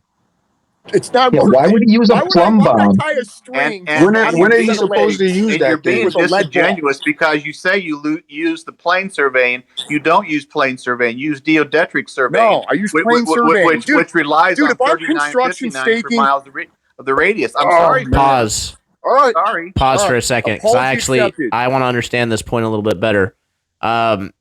I'm gonna True Earth, just take a minute answering this and then Mapping the Globe. I'm gonna ask you a different question. I want you to take a minute to answer that. True Earth, when you're talking about the plumb line, can you be for the layman? Can you tell us what that is specifically for? And then Mapping the Globe, if you're saying that that's not something that you need to use for whatever reason, can you explain why that's? But besides the fact that we're just not in the Stone Ages, like, is there something that you replace it with? Is it just a outdated Yes. equation? Like, Yes. what's going on with Absolutely. it? Yeah, I can answer that. I can answer it. Let him go first, and then I'll answer. Go ahead. When you do land surveying, you drop your plumb from your station. It's usually made of lead. You drop it down to the perpendicular, which is the horizontal line of the ground below you. You guys use geodetic surveying. You shouldn't do it any more than 200 or 300 yards at one time because you get into atmospherics. So if you ever say you do it over 500 yards, you're wrong because you get too much atmospherics. You can go back the next day. It could be a little higher, a little lower, and it can change from hour to hour. So to be a true land surveyor, you can't measure much more than 200 yards at a time. Some people will say 200 feet at a time, but you do drop. I don't know what you're measuring. What are you measuring, first of all? What are you measuring? I'm not measuring stuff. I'm just telling you how it should be done. I know, but what are you measuring? You're measuring 200 or 300 feet away. What am I measuring? An elevation, a horizontal, a tangent? You can measure anything you want to out there. I don't know what you're measuring. Okay. You can measure anything you want to out there. So I want to hone down the degree of specificity here. Because you're saying that I drop a lead ball. You're saying I drop a lead ball. How much more do you want me to be specific to drop a plumb down that's made of lead down to the horizontal, which is your I don't use a lead ball. And then you look I've at never how much used more a lead specific ball. you want me to be. Not in the 20 years I've been doing this. How much more specific do you want me to be? Well, you're wrong. I don't use a lead ball. Yeah. Oh, you don't use a lead ball. Fine. Okay, you don't use a lead ball. That's fine. I love how we're different because you don't use a lead ball. I don't use anything. I don't use any kind of string. I don't use string. The main surveyor uses a lead ball. Go talk to him. Good for him. I know people that shovel their asses off instead of using the equipment. But great for Larry. All you have to do is get down to the ground with your horizontal, which is your land, down below the station. That's fine. And what's that called? What's the other term? Okay, whatever. I don't use the lead term. Ball. Okay, you don't use a lead ball. What's the term for that? What is the term for that surface? It's the horizontal. That's what it is. It's the land, which is the level surface to the plumb line. It's the level surface. Do you understand that? It's the level surface.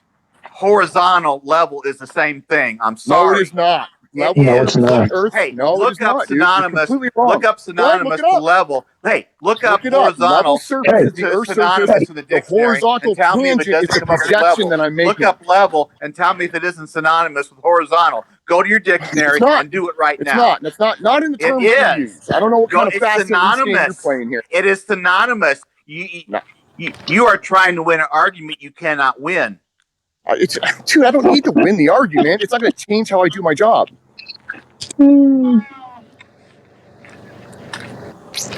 For the record, level is a synonym for horizontal.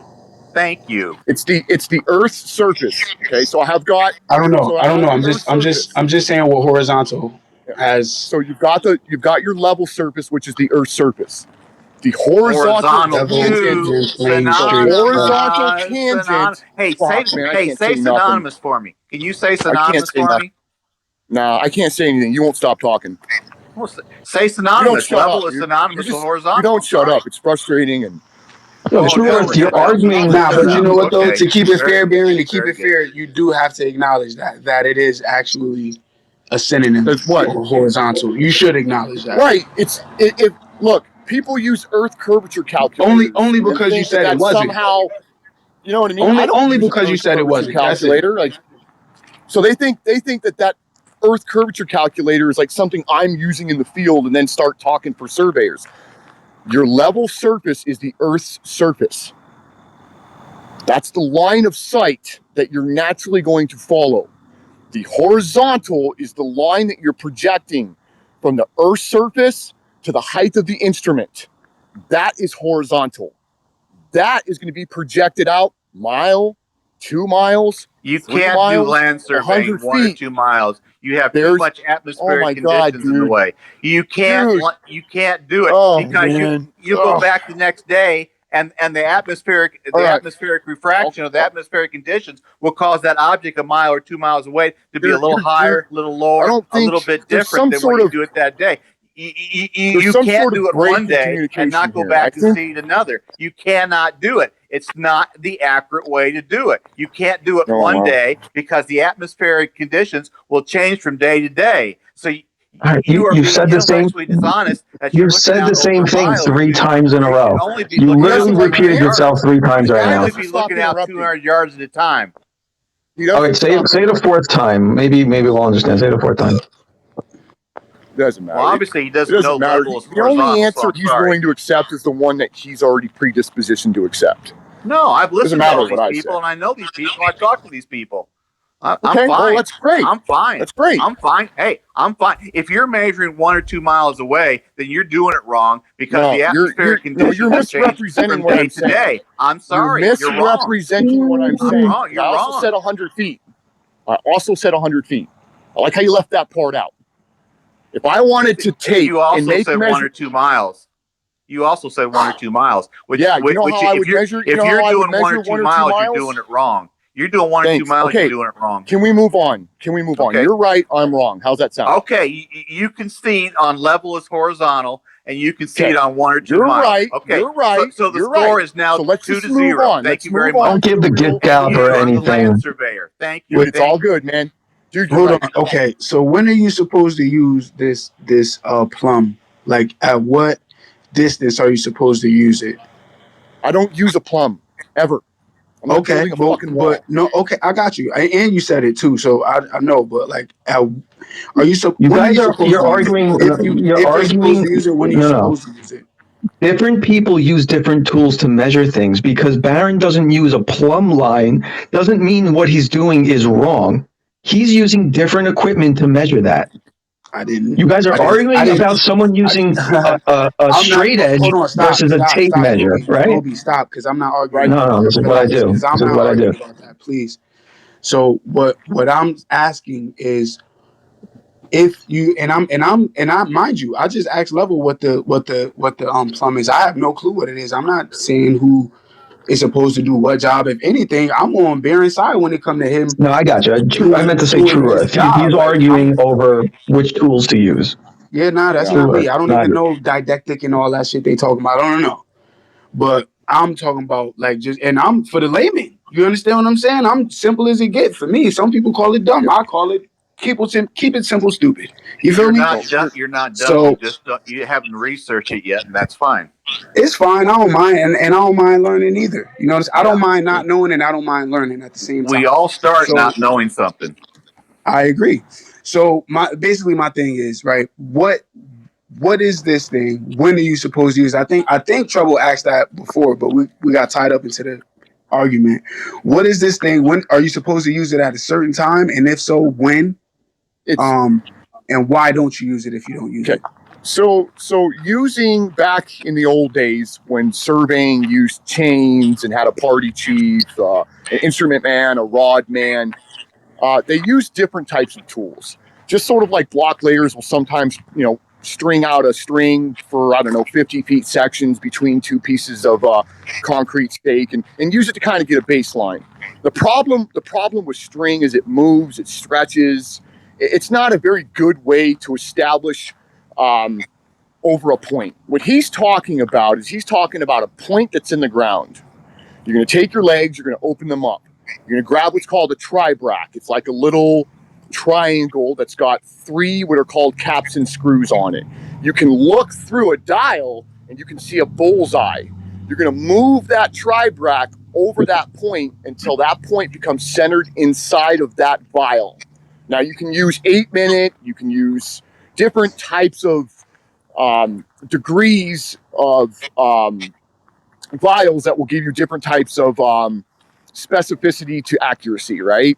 You've got a 4-minute vial, you've got an 8-minute vial, you've got a 2-minute vial, and of course, the more specific you get, the more accurate you're going to get. But to hang a brass or a lead ball, I'm sorry, man. I don't know what days. Yeah, maybe the main surveyor still does that, but you'll never see that on my job. Okay, I'm not trusting a string. If somebody wants to see 69 minutes of a really good debate between Maine Surveyor and Austin Wistick, go look at it online. It's on YouTube. Maine Surveyor versus Austin Wistick. It's 69 minutes. It's awesome. I learned a lot from it. Obviously, I'm on Austin's side, and if somebody wants to learn about surveying from what the Maine Surveyor says, go for it. Yeah, so Larry and Jesse, they've and all that was done, a year ago. That was just a year ago. Yeah. It's been a while since the guys really posted anything, but they're kind of out of this debate. I mean, it's not really even a debate anymore. It's just, show us something, and I'm not talking like from Chris Bamatry, where he gets a data collector loaded from the office and then goes out and just, stakes northing and easting stuff. Just because he's not accounting for something doesn't mean a guy in the office isn't. And that's the problem with most of us plain surveyors, and that's what I am. 90% of the work I do is plain surveying. Always. I don't need to worry about the curvature of the earth because I'm not doing anything that's going to require me to do that. And that's just the bottom line. So until I got into the flat earth debate and said, well, can I measure curvature? Because I've got the tools, I've got the know-how, I have the experience, I went out and did it. And continue to do it. It's there. But I don't know what else to say. All right, but Baron, right? Like me and you speak, right? Me and you speak often about this stuff, and one thing we both can agree with is that the math doesn't math, right? Like, can you agree with me on that? Whatever the curvature that they're telling us is that. Yeah, Earth curvature calculator is garbage. All right, cool. Now, and this is all I'm saying, right? This is all I'm saying for what your job is, or hold on, wait, hold. Yo, True, just chill. Well, he said the Earth's curve hold calculator on, is wait, garbage. What's he mean True. by that? It is. True, come on, True. Can you let me land my plane? Don't do me like that, True. Can you let me land my plane, please? Land your plane. All right, thank you, brother. So go for it. So boom. We talk about that. We know that math doesn't math as far as the curvature is concerned, right? And you know my number one question is, right, is if the math doesn't math, right? And I'm not saying, like I always say, I don't say we got to measure it for flat. Let's measure it for bigger. Let's measure for a triangle. Let's measure for a square, right? But let's measure it for something different than what we've usually gotten in, right?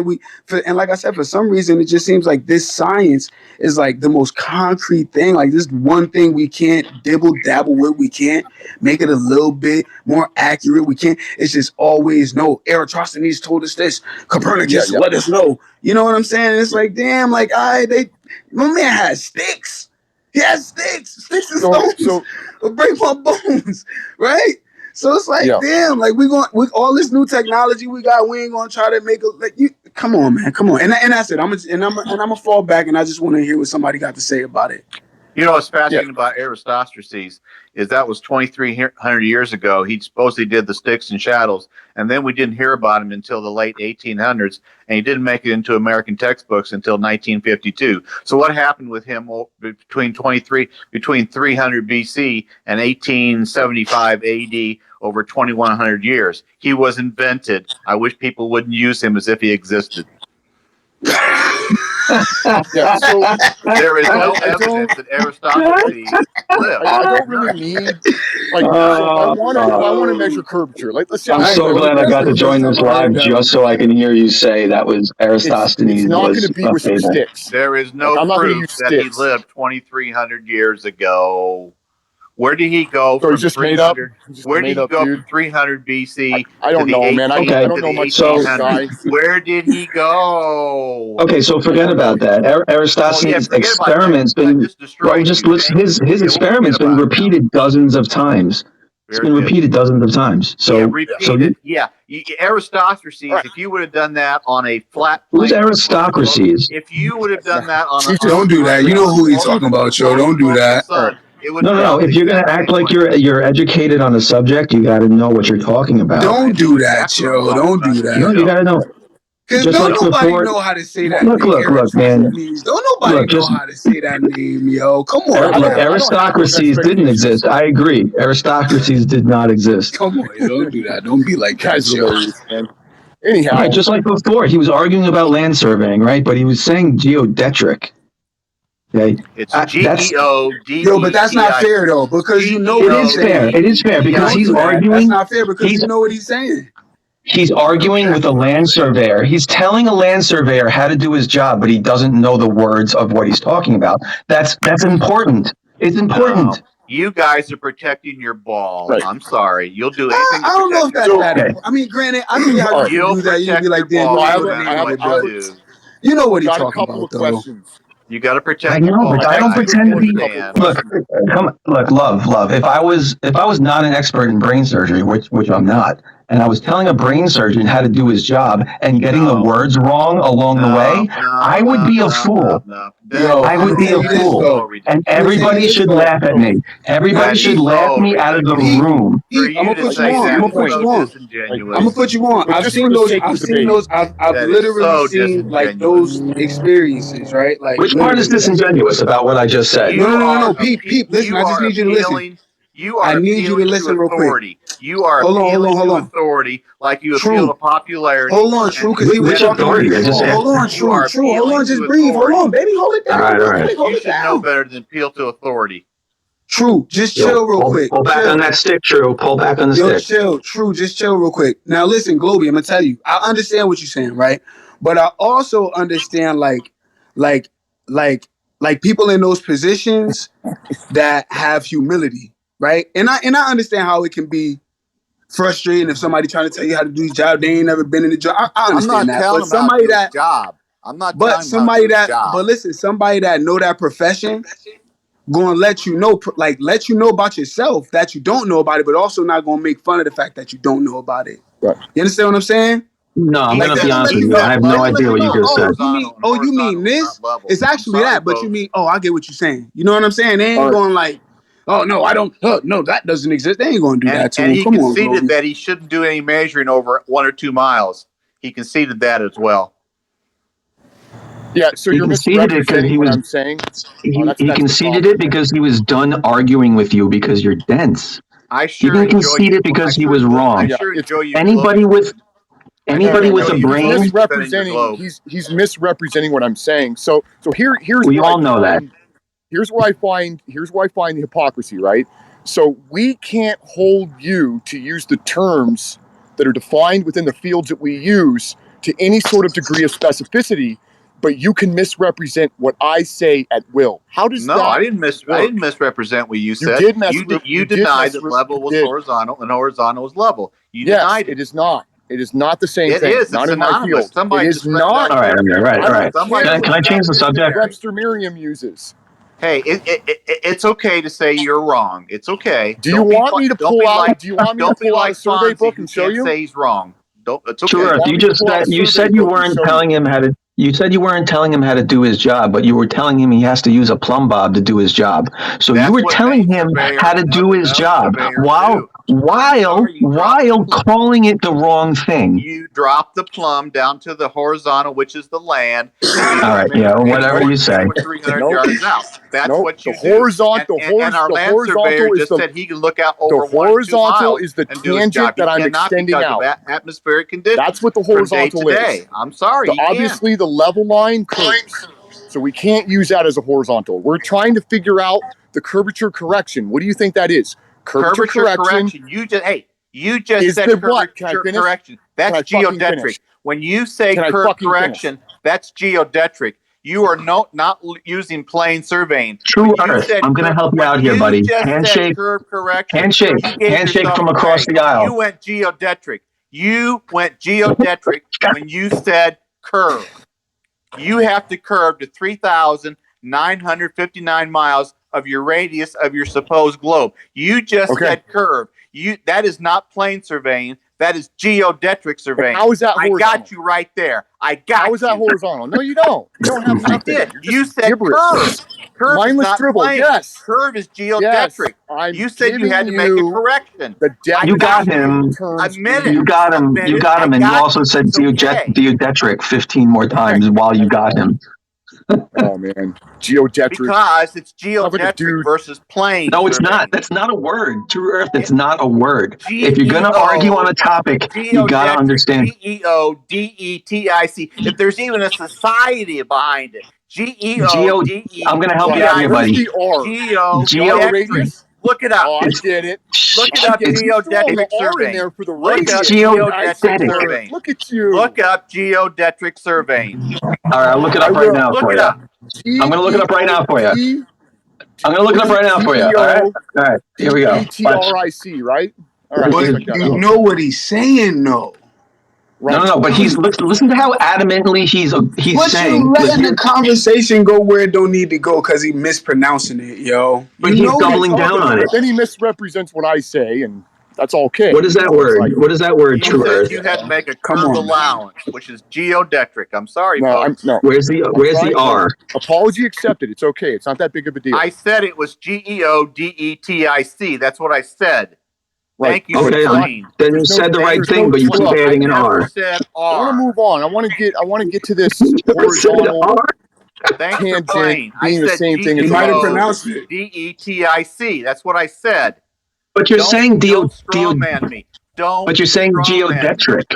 You're saying geodetric. I'm just trying to help you out. Come Geodetric on, has an Groby. R in Come it. on, Groby. Don't let All right. that be one of the No. things, man. That's it. So We can move on. We can move on. I'm just trying to help him out. You've lost, and you're going a different direction. You're diverting. Thank you very much. I'm just trying to help you I out. It's want to know geodetic. I'm wanting to know Yeah, Geodetic. geodetic. the difference between how the It's flat earthers are calculating the horizontal tangent and how mapping the globe is calculating that, because you're saying that it's line of sight and we're saying that it's the literal flat earth. right. Right. So go ahead, and I want you to kind of explain what you were going to explain with that. Okay. You've got your horizontal tangent, which is always going to be perpendicular to what? To what? To what? Answer it. So I know the guy belongs in the fucking conversation. Yo, come on, man. Just say No, it, I want him man. to It's answer it. I perpendicular want to him the to answer it. ground. It's perpendicular He's the to the expert. ground. So my horizontal tangent Hey, was is I parallel right? Hey, to was the I Earth's right? surface, correct? Was I right when I answered you? Was Is I it right? the Earth's surface or not? See? Yes. Look what you No, you're not started, right. It dude. goes down to the Earth's surface. Absolutely. What goes That's down? why No, I you can. bring it. That's why you can No, measure it on a comes- hill if you want to. You can measure on a hill It if you want comes to. up. Yes, it comes up to eye level. The That horizon. always stays, regardless of what the Earth's surface does. I love Do you how not you guys understand make that? fun when. I love how you guys make fun when I don't I'm just pronounce trying, something dude. This is over the simple internet stuff, correctly. man. I love This is it. real I love easy your stuff. You can diversions. go look this I up. love your diversions. I'm So just I'm trying not to help gonna you out. You sound ignorant Hold when on, you're we're not talking on even the talking about subject. that right now. Yeah, Okay, I'm listen, ignorant, it's all right. geodetic. Yep, We got yep, it. I'm Let's ignorant. go I'm back not to gonna the get other the answer, right? conversation, man. I'm not I gonna get the answer. destroyed your globe and I'm ignorant. Very Okay, good. Thank you very fine. much. You destroyed the globe. Great, good for you. Can And I I'm answer ignorant. the question And now? I'm ignorant. And, Can Thank I you very answer and the he much. ate question it for now? He breakfast. can't. He can't. Thank you. I'm done. I'm No, done. You All actually, right, shut I up. let eat him you The for let dude him can't dinner. let shut him up. finish I talking eat your though. Let shrimp for Baron finish dinner. talking. The I'm dude sorry. can't shut up. It's True, impossible. let He's Baron finish incapable. talking. True. The horizontal tangent is raised to eye level. That is a plus. That's in the Wherever distance. I bring Exactly. that, That's in the distance. True, wherever, let him talk. True, let him talk. Let him man, talk. motherfucker, man, this is insane, dude. I've never seen Then you somebody that start just can't cussing shut the too. fuck That's up great. You start cussing. That's great. Yo, because you True, won't let him shut talk, up, man. dude. True, let him You don't even talk. let me Please let him talk. talk. It's extremely disrespectful. I don't interrupt you. You got You three guys have. telling you you're interrupting and to please let someone else talk. Three of us. Maybe you're the issue, True Earth. Just saying. Maybe just let them talk. All right. Maybe you're trying to defend your globe, which is a lie. So thank you very much. Yo, True, let him Wait. talk. Please let him Defend talk. Yo. your globe, which is a lie. That's fine. Defend it. Go ahead. Continue. Let them defend it. Sure? Are you sure? I want to learn about Promise? geodetic surveying, mapping the globe. Please Okay, tell I'm me. going to tell you. All right. The horizontal tangent, okay, is brought to eye level. So whatever I'm using, a theodolite, an auto level, whatever I'm using, right? There's crosshairs inside that scope when I look through it. What I'm doing is I'm creating a horizontal tangent that's going to stay level. It's always going to stay horizontal. I'm going to bring that up to eye level, and I'm going to do that by adding the elevation that I'm standing on with the elevation of the instrument. That's my plus shot. Wherever I turn that level is now a minus shot to get that elevation. But that horizontal tangent from that point to the level line is the curvature of the Earth. That is the surface of the Earth. That's called curvature correction. And we have to use that. It's always subtractive in conjunction with refraction. And you're going to use the diameter. You assume because your textbook tells you have to take into curvature correction. Your textbook tells you that you live on a globe, so you have to go to your textbook and use go out there and show me correction. Go show You me are not different. using plane Go show me surveying. different. I'm sorry. Show me different. Plane is different. flat and level. It's not curve correction. You are playing into the curve of 39, show me 59 your field miles. book, and I'll show you mine. It is your wording. You said curve correction, which means it's working off of 39, between 59 the horizontal radius of the Earth. and the surface of the Earth. Sorry.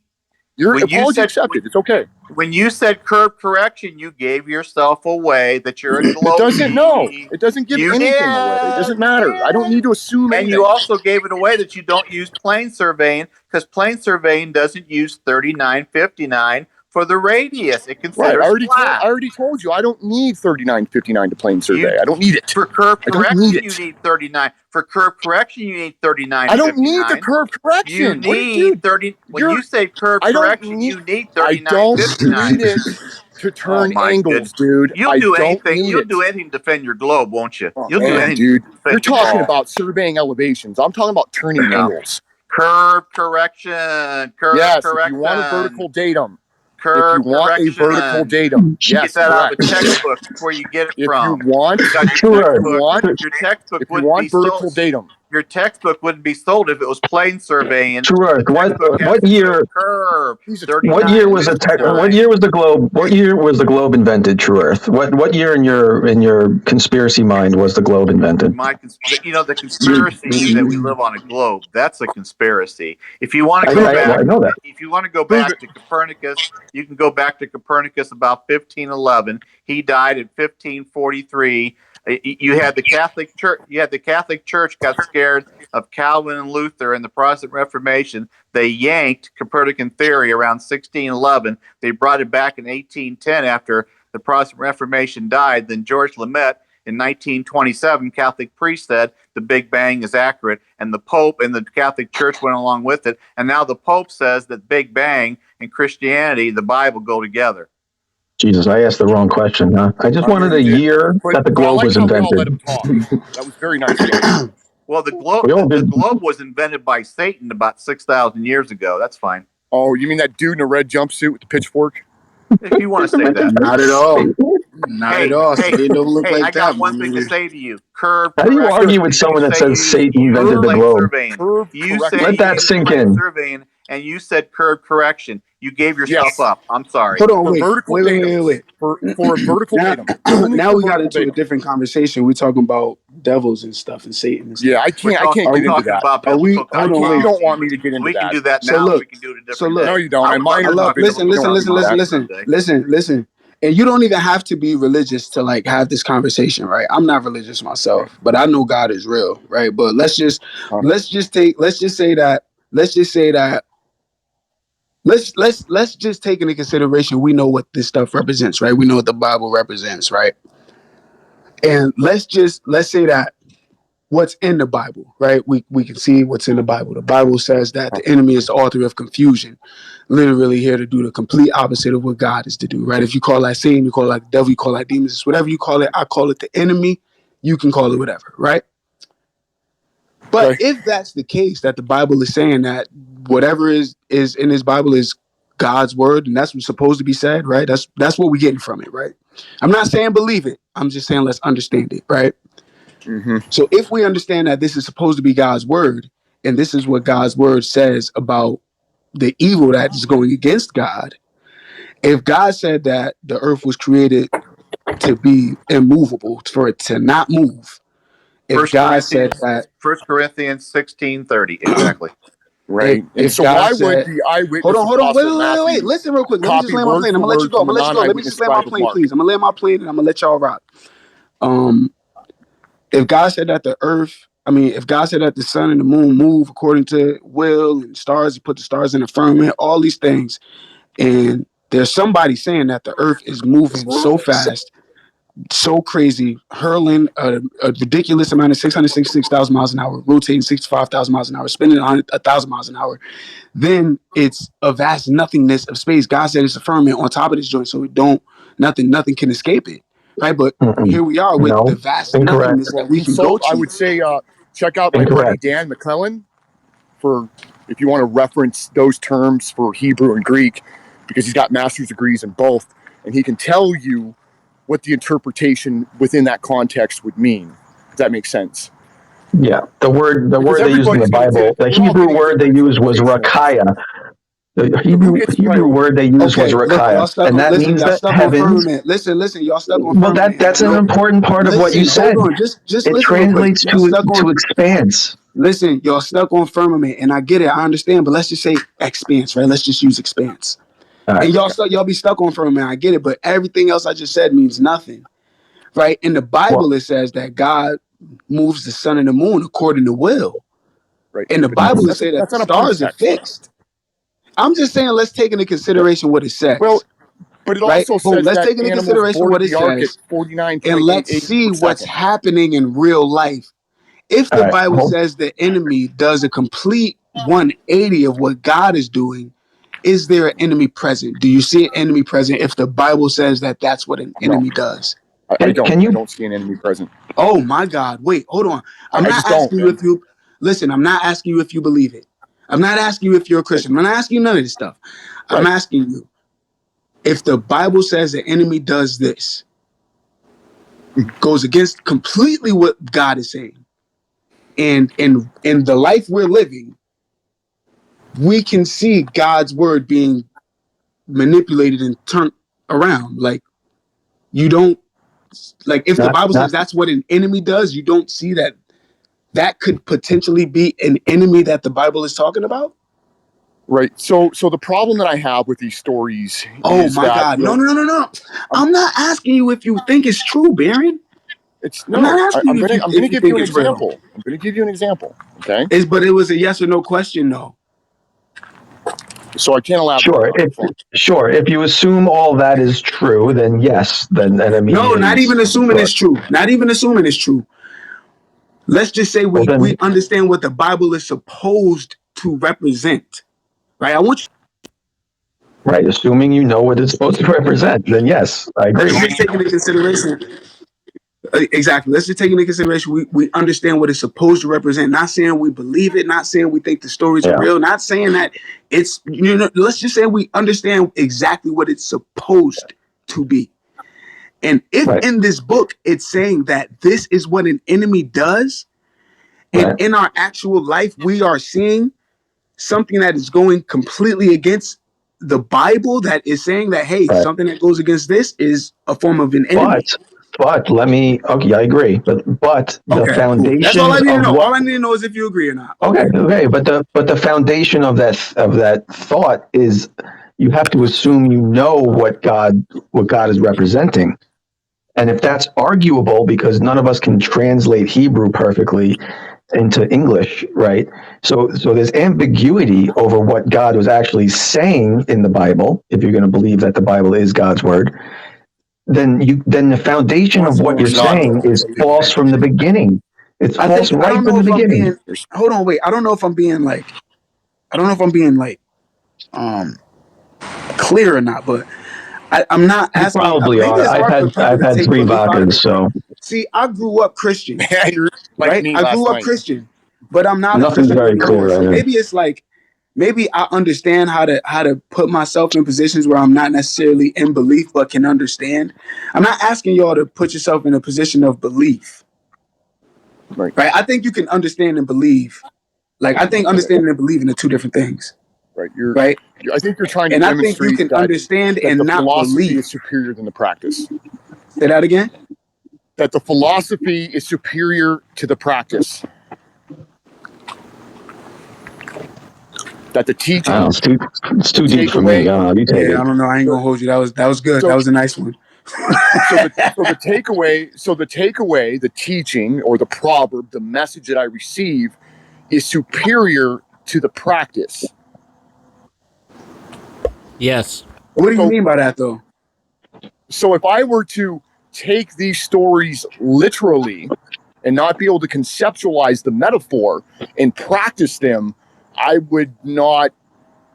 I'd be practicing things like racism, spousal abuse, violence. Those aren't values that I hold dear to me. I don't think it's right to murder people just because they're other people. So, but if I were to take the teaching, the story, the lesson, and apply it in my life, that would be superior to the practice. That's all I'm saying. So are you saying that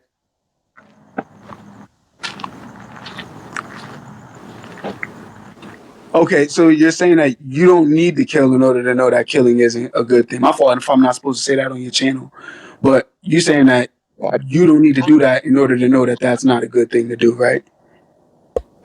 If I may. Right, I don't so my morals and values, so a moral is the concept of right and wrong. A value would be where I place that moral. Some people's houses you go to, eating with your elbows on the dinner table is like the worst thing you can do. Other people, it's not too much of a big deal. So some are infinite and some are inherent.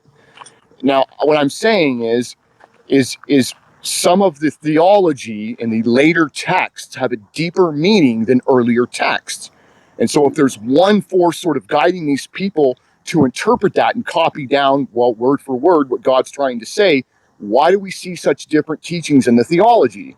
That's the problem that we start running into, is you start finding people like the supposed eyewitness apostle Matthew copying word for word from the non-eyewitness scribe of Mark. Yo, we can do that, right? We can do that, right? We can do that. We can do that. We can know that.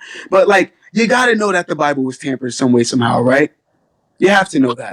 There's right? some very good. You have to know the Bible isn't Absolutely. 100% in the form that it was written when it was first on the tablets when Moses came down from the journey. Well, we got to know that, right? We're not reading from the tablets, right? So yeah, right. Of course, that it's going to be. You have to believe that's the word of God. But also, y'all got to understand. I don't know if everybody have to understand it, but y'all got to understand that this comes from a true story, though. Not even true story, but this comes from a story told already, right? This comes from a truth of some sort. We got to understand what the Bible is Lorenzo. to some degree. I want to ask something. We got to understand what the Bible is to some degree, though. Right? We got to understand not even just the Bible, but religious texts. We have to understand because all religious texts come from somewhere. Right? How do you get on this mumbo jumbo? The Earth's a globe. It's not flat. Look, the Bible doesn't help us. You cannot prove Lorenzo. The Earth is a globe. But the Bible isn't the only religious text that talk about a flat Earth, though. Observation. But religion doesn't matter because it's all about your interpretation. It's weird and it's uncanny that things are happening in it's like arguing about refraction right now. It's freaky. And I'm not even religious, but it's freaky. The fact that the Euphrates River is drying up right now is nuts. You said the texts were changed, correct? The texts were changed to some degree, correct? Mm-hmm. To some degree, of course. Okay, so if Christians or religious people have changed the text to whatever degree, why shouldn't I then ask the same question about them trying to change the oral traditions before they were written down? Trying to change the oral traditions. What do you mean? Okay, so if I tell you a story and you tell someone else a story, and that goes on for 900 years before our first source document is written down, why should I not believe that the people who are changed what's being written down to fit their narrative didn't change the oral story? You said why are you meant to not? Why are you? What he's saying is you can't tell. You can't tell two people a story without it changing. This is what he's telling you. 900 years after Christ. Yo, I get that the Bible has been tampered with. I understand. Listen, so the whole thing is invalid. Listen, first off, you got to understand. You're not talking to a religious guy. You're not talking to a Christian thumper, yo. Trust me when I tell you this. But I do think it's uncanny. There's no way in the world you could go through this life, see that there's a Bible existing, and that for some reason things are happening that the Bible said would happen in real life. Are y'all this dense, yo? Are y'all serious? Yeah. Wait, what's happening? What's happening in real life? What did the Bible predict? In the Bible that's ever come true. Yeah. What did the Bible predict? What are you talking about? Yeah. What did it predict? I'm serious. I don't know. I guess that's a stupid question. But predicted nothing. Do y'all read the Bible? Yes, I minored in divinity. What is interesting is you talk about what the Bible predicts. It's predicting Revelation 13, 16 to 18 right now, where we won't be able to find ourselves if we have the mark in the right hand of the forehead. No, the book we already have Whole Foods doing absolutely that right wrong. now. The book of Revelation. I'm sorry, guys. Apology accepted. I'm going to give you what the book of Revelation is, and you can take it from there. concede. The book of Revelation was to provide some sort of comfort to those Christians that were living during the Roman persecution at that time. That's all it was. What school did you go to for your divinity degree? What school did you go to? Oh my God! I went to the University of Arizona. Very good. A nice secular school. Okay, very good. Okay, I appreciate that. You're welcome. Here's something fascinating that you could actually look on your own. You can go to Genesis 1, 16 to 17, and it says God placed two great lights in the sky, the moon and the sun. That means that not the sun is shining light on the moon, and you can actually go out when the sun and the moon are out at the same time, and you can see at certain times that the illuminated part of the moon is not looking towards the sun. I'm sorry. We were taught that the sun illuminates the moon. It does not. The Bible you don't says need to that continue God to placed two apologize. great lights in the We're okay sky, with what you've and got you to can say. see It through doesn't empirical because the evidence Bible that says. Listen to that's yourself. illuminated. Listen to Excuse me. yourself. You could see at certain times that the illuminated part of the sun is not illuminated part of the moon is not pointing towards the sun. It Therefore, certainly is. Hey Genesis guys, I Always 1, gotta is. 15 pop to out. 17 is I correct. gotta jump out. My phone's about to die. I keep getting the 10% warning and stuff. It was good. I appreciate you guys letting me on. Hey, it was nice talking everybody with have a you. good night. Thank you. Yep. Have a good night. Maybe we'll do it again. See you later, Baron. Thanks for coming on. Peace out, B. Do your job better. Yikes, man. Yo, what's up with you, Drew? You Go gotta buy a relax. plumb bob tomorrow. You gotta Plumb line. relax, man. Plumb line. Try it. Ooh. All right, can I ask you you a... gotta fix your audio a little bit. How you guys doing? How's it going? Welcome to the show. Thanks for coming on. What's up? What's up? Right. I'll let them finish their points real quick before I start saying. Go ahead and start. I got to say unless Loby does or Love does. I'm done with theology because that's not my thing. So if you want to, okay. I have another topic I'd like to address if you want to hear my question. Unless Holy wants to start first, but we'll get back to you, Globy, if you want. I want to just clear some things up that I heard, and then I want to post some questions as well that I had not heard yet. So what are you at a train station? Yeah, I'm actually, I'm kind of near. Ironically, I am near a train station. So you might hear a feedback, but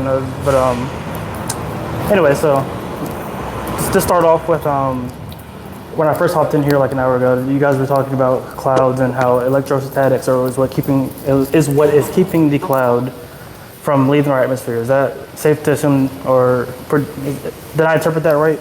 Clouds have electrostatics, which keep them in the air. Thank you. Okay, so just to inform you that, and you were saying that the reason that it's impossible for it to be gravity is because that, the water would fall down. Gravity doesn't exist. Yes. Okay. So, if that is the case, then why can we observe evaporation, which is literally water turning into a gas and rising? If there's no, realm in which water can be less dense than air. Electrostatics, nothing to do with gravity. Okay, so let's ignore gravity for a second. Right? Well, there's a misunderstanding. It's not that the density is caused by the electrostatic forces. The water, when it gets heated up, and evaporates, obviously has less of a charge. And when it starts to gather and stick together in the sky, that's when it starts to gather density, and then it actually starts to rain back down. So it's not that density isn't a thing with electrostatics. They work hand in hand.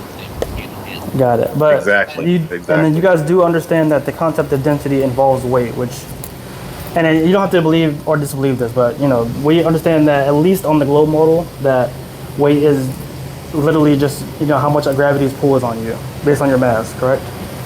So the answer to that would be to simply. And I will say this: when you say globe model, and I said this before, I have Santa Claus model and the Easter Bunny model, so I don't care about a model. I want to experience while I live.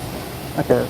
So when you say gravity, holy miasma, you're referring to G or 9.8. Little G. Yeah, 9.8. The acceleration downward. You can simply replace that G with A for acceleration, because the truth is we don't know what's causing that acceleration. Okay, and I'm not debating the actual gravity. I'm trying to understand. I'm trying to understand basically where you guys are saying that why. I'm trying to understand why his statement was that if it was gravity, that the clouds could not stay into the atmosphere. That's what I'm trying to understand. Because the water up there is heavier than the air around it. Okay, so that's why I asked you about evaporation. We can observe You're that. talking about millions, if not billions, of pounds of water up there. We're talking about millions and billions of pounds of water up there that are in gas form. Yes. So it's gas form. Just the same thing that evaporation, like on that small scale, just a lot more mass of that, still gas form, just mass, and The reason that it stays in that position in the atmosphere is because it is less dense than the dense air near the surface of our planet, but more dense than the thinner air that is higher in elevation. So like even if you don't have to believe that it is gravity or you can say electrostatic, whatever, but I do want you to understand that even on both interpretations that it does make sense. Like there's no way that it doesn't make sense on either. No, if it was gravity, it'd be coming down to the ground. I'm sorry. Well, I just explained to you that it does. It comes down, and two, it hits an object that is more dense than it is, which is why it would come down. Gravity is debunked, like the globe is debunked. Okay, and then gravity also I wanted to point out that earlier you said that density does have an inherent direction, which is down. Gravity, density plays into it exactly. Yep. Okay, but you made the statement that density has an inherent direction, which is down. Absolutely. And when someone told you that it is not true, you said that there is no way, like you pretty much to show you that an example of where it is not, right? If a helium balloon is lighter than the air around it, does it go sideways when it goes up? It might if the wind blows it that way. The wind blows it that way. It goes up. Does raindrops come down when it's in that example, unless the wind blows it side by side, but it comes straight down. In that example, you are correct, all right? But let's use a different example, right? If I go lean on my wall, do I fall through the wall? That's a whole different thing. The wall is more dense than I am. It's literally the same thing. That's a whole different thing. You are diverting. I'm sorry. It's not. The wall's atoms are too dense. Well, why would you want to go to a different example? No, I'm explaining to you that the overall statement is incorrect. That's okay. No. Hold on, wait. Why would you want to go to a different example? I'm answering the question. I'm answering the question because I'm not debunking his statement about helium. Like that's absolutely true. I've already said that. That wasn't sarcasm when I said that's absolutely true. I was genuinely debunking him. It's absolutely true. So I'll interject. However, his broad statement in which gravity is always down, density is always downward, is incorrect. H-train, baby, I can't hear you. Sorry, let me, hopefully. I wish Globers would not strawman people so much. Can you guys hear me now? Is that better? Yeah, I can hear you now. Okay, so we strawman because you won't take a position. Yeah, let me respond. We take a position all the time. Yeah, so. Who, the train guy? I'm not debunking. Yeah.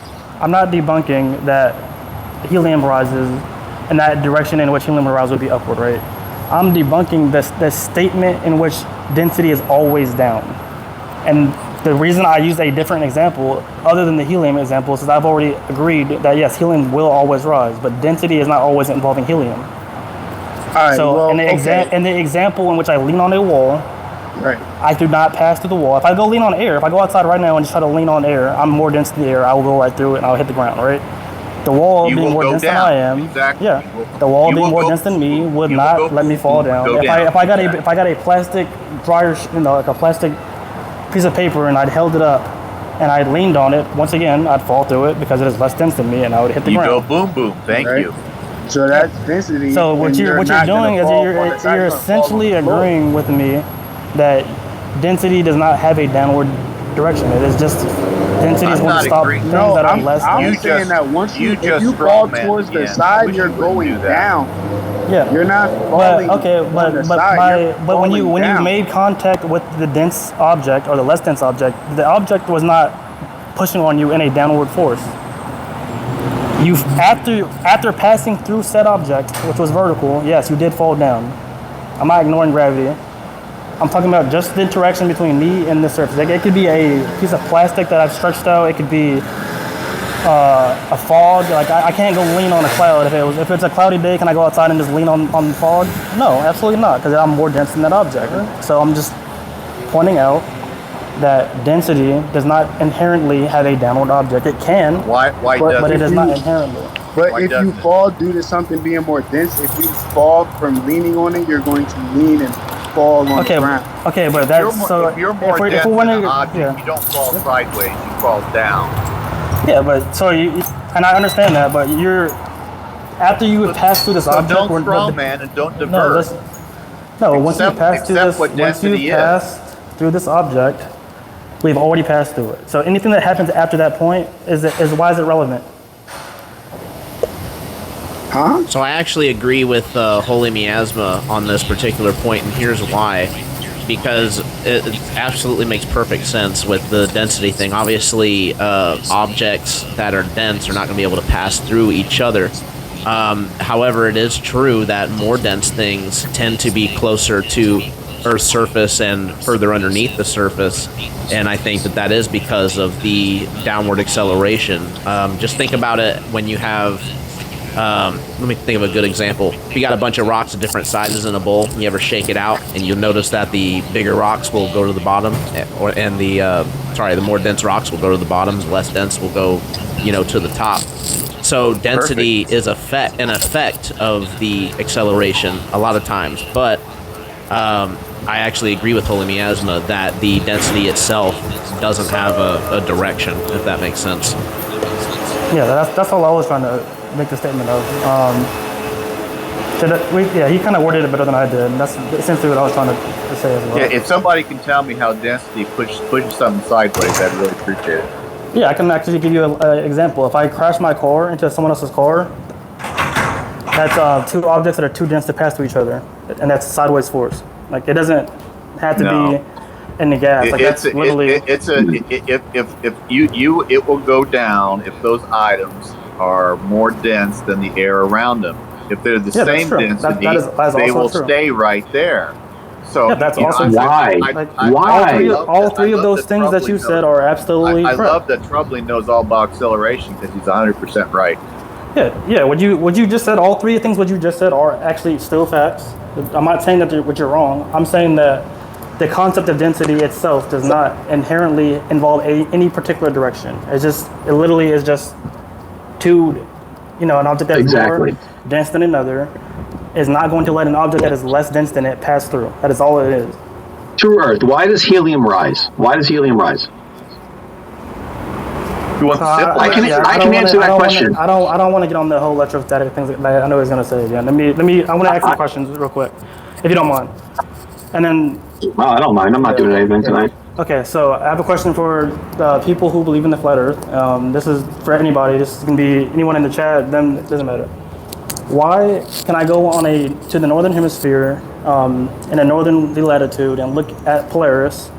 Why do the stars appear to go counterclockwise around Polaris? When I travel south towards the equator, why do the stars in the sky tend to look like they're going directly east? And then when I go into the southern hemisphere, even though there's no actual point like Polaris in the southern hemisphere, we have a constellation called the Southern Cross that we can roughly say is in the same position. Why do the stars then go clockwise instead of counterclockwise around that formation? On a flat Earth, how does that make sense? That the stars are all rotating different directions? I don't know the answer to that question, but I have a simple question. Why is it that I want to get the answers to my questions before you just I said I don't know. I have no. That's fine. You've answered. I'm cool. I want everybody else to have a chance to answer. There is some speculation. 90% of people live in the northern latitudes. 10% live in the southern latitudes. There is a consensus among the true Earth community. I'm not saying everybody believes it. That at the equator, yes, you do have more of a counterclockwise straight look, and then it goes the other way. Some people will argue that God created a perfect reflection from the northern latitudes down to the southern latitudes, and that Sigma Octantis is a reflection of the Polaris. Also, so it's the thing is that the thing that I would love to do. I would love to go to the equator and see it myself, and then I would like to travel south to the 40th parallel south. I would like to do it myself, and I would know for sure. This is the problem you get. You get 90% of people live in the northern latitudes. You have 10% live in the southern latitudes, and we read something. Okay? So I would love to go. First of all, can I 700 billion people. 700 billion people live in the southern hemisphere. 700 billion. India is literally the second most populated country on this planet. Million, please. Sorry, I've had 4 vodkas. 700 million people. 700 million people are lying. I want you to say 700 million people are lying. I'm not saying. Are you? No, wait. Why you want to say that? 700 million people in the because he just said that. He just said Wait a He minute. just said the majority. You're telling me that He just. I can't take this train, dude. It's like driving me crazy. They care. You tell me Yeah, you 700 got to million throw people mute in the on. southern Holy the latitudes H look up train into the killing sky us. and care, Oh, and they thank God. report on it. Why would they be lying if 700 million can't possibly report on it? You're saying 700 million people are lying, but 700 million people aren't reporting on it. So you just did a Reporting nice on little what? bit of you just did a nice little bit of hyperbole on me. Thank you very much. You exaggerated and No. you practice 700 hyperbole. million And people you know live what? there. So You you're know what? telling me I not produced one. hyperbole correctly, True okay? Earth. You said Not there were one. 700 billion people down there. Not one out of the 700 million people that live in the Southern Hemisphere have ever posted anything online, a video, a picture, anything of the southern stars being incorrect according to the globe model. Not one. You don't live on a model unless you want to say Santa Claus is a model. And No, you can download Stellarium. You can go download Stellarium or any star program that tells you exactly where the moon, the sun, the stars are going to be on any day. Listen, don't interrupt. Stop interrupting. Stop interrupting. Listen. It doesn't matter. You're missing the point. You're missing the point. It tells you, listen, no. If you live in the Southern Hemisphere, you can have this program and it tells you where the stars are going to be, right? Astrophotographers use this. People who, look at the sky every night for their living use these programs, right? So it tells you where the stars are. So you're telling me not one person has ever said, God damn it, this Stellarium program is wrong because the stars aren't where it says they are. The program demands that they live on a spinning, watery, curvy, bendy ball globe. No, it just tells you where the stars are. Just like the textbooks for land surveying will not allow you to use plane surveying. I'm sorry. The education textbooks, everything. Okay, so I would like to hold on. I want to get away from this debate, and I want to have my question answered. I just want to explain on a from a flat earther's point of view. I want that explained. That's all I posed the question to. I just want to hear his answer. They can't explain the southern stars. That was their answer. They can't explain it. You can't explain it either. God knows. I mean, I don't want to assume. I just want to hear his answer. If I had 20, you're appealing to God. You're appealing to God to answer why the stars are where they are. I would rather appeal to God than authority and consensus and popularity. Absolutely, I'm guilty. Okay. You got me. I'm guilty. Okay, hold on. Yeah, I just want to. Okay, but now that we've established that, can I actually get like, True Earth? You seem like you're very educated on the flat Earth. I just would like to hear the answer to why that happens. Okay, so on my live a few weeks ago, this is the question. A few weeks ago on my live, I did it live. The whole uncut video is on YouTube. Okay, you can go watch the whole uncut thing. Someone in South Africa and someone in Australia both looked southwest. They had compasses. They showed the compasses southwest, and they both saw the Southern Cross, which is a southern constellation. Okay. How can they both be looking southwest if the Earth is flat and see the same stars? Here's my question: if you're on a ball, don't ask a question. Can you answer my question? No, don't bully me. If I'm on change the subject. Go ahead. I'm on the bottom of a ball.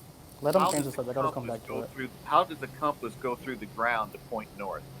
It doesn't have to go through the ground to point north. That's not how compasses work. You do not live on a globe.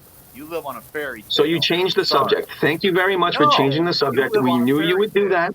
And you know what? Until I can go down there and look myself, and Common Globe win. Common Globe win. You changed the subject to compasses. Hey, no. The people on YouTube presuppose a globe. They presuppose a globe. They presuppose it. Not Professor Dave, McTube. Who's talking about YouTube? I told you something we did live. I did it myself. Who's talking about YouTube? Your people are all just like you do your podcast, your YouTube stuff, you presuppose a globe. Because you said before you came on live that the Earth is a globe. You presuppose a globe. But you can't. I knew before I did anywhere. You can't take me anywhere on God's good earth and prove we live on a globe. Let's forget the sky. Before I did my observation, I knew the Earth was a globe. I knew what was going to happen. Let's do measurements on the ground, and you prove your globe. Okay, horizon drop. Okay, fine. We can change the subject. Since you don't want to address Southern Stars. Before he wants to change the subject, let me. Yeah, he wants to change the subject. So common L. So I wanna just. On the ground. You cannot prove it. Yep. Common Flurf L won't address the Southern Stars. I'll address it. I haven't been down there, and I'm not God. You understand? If you're God, that's fine. You know all. Goddamn B train was coming through. Okay, God bless you. Yeah, sorry. I'm gonna keep muting myself between talking, so there's no noise. But is that the express or is that the local, dude? So this is the guy. Right now, these are just cars. It's not the same right now. But let me ask this question real quick. So now that I'm assuming I'm not gonna get an answer on the rotation of the stars being different, and that's fine. The rotation is answerable because that's just different perspectives. I mean.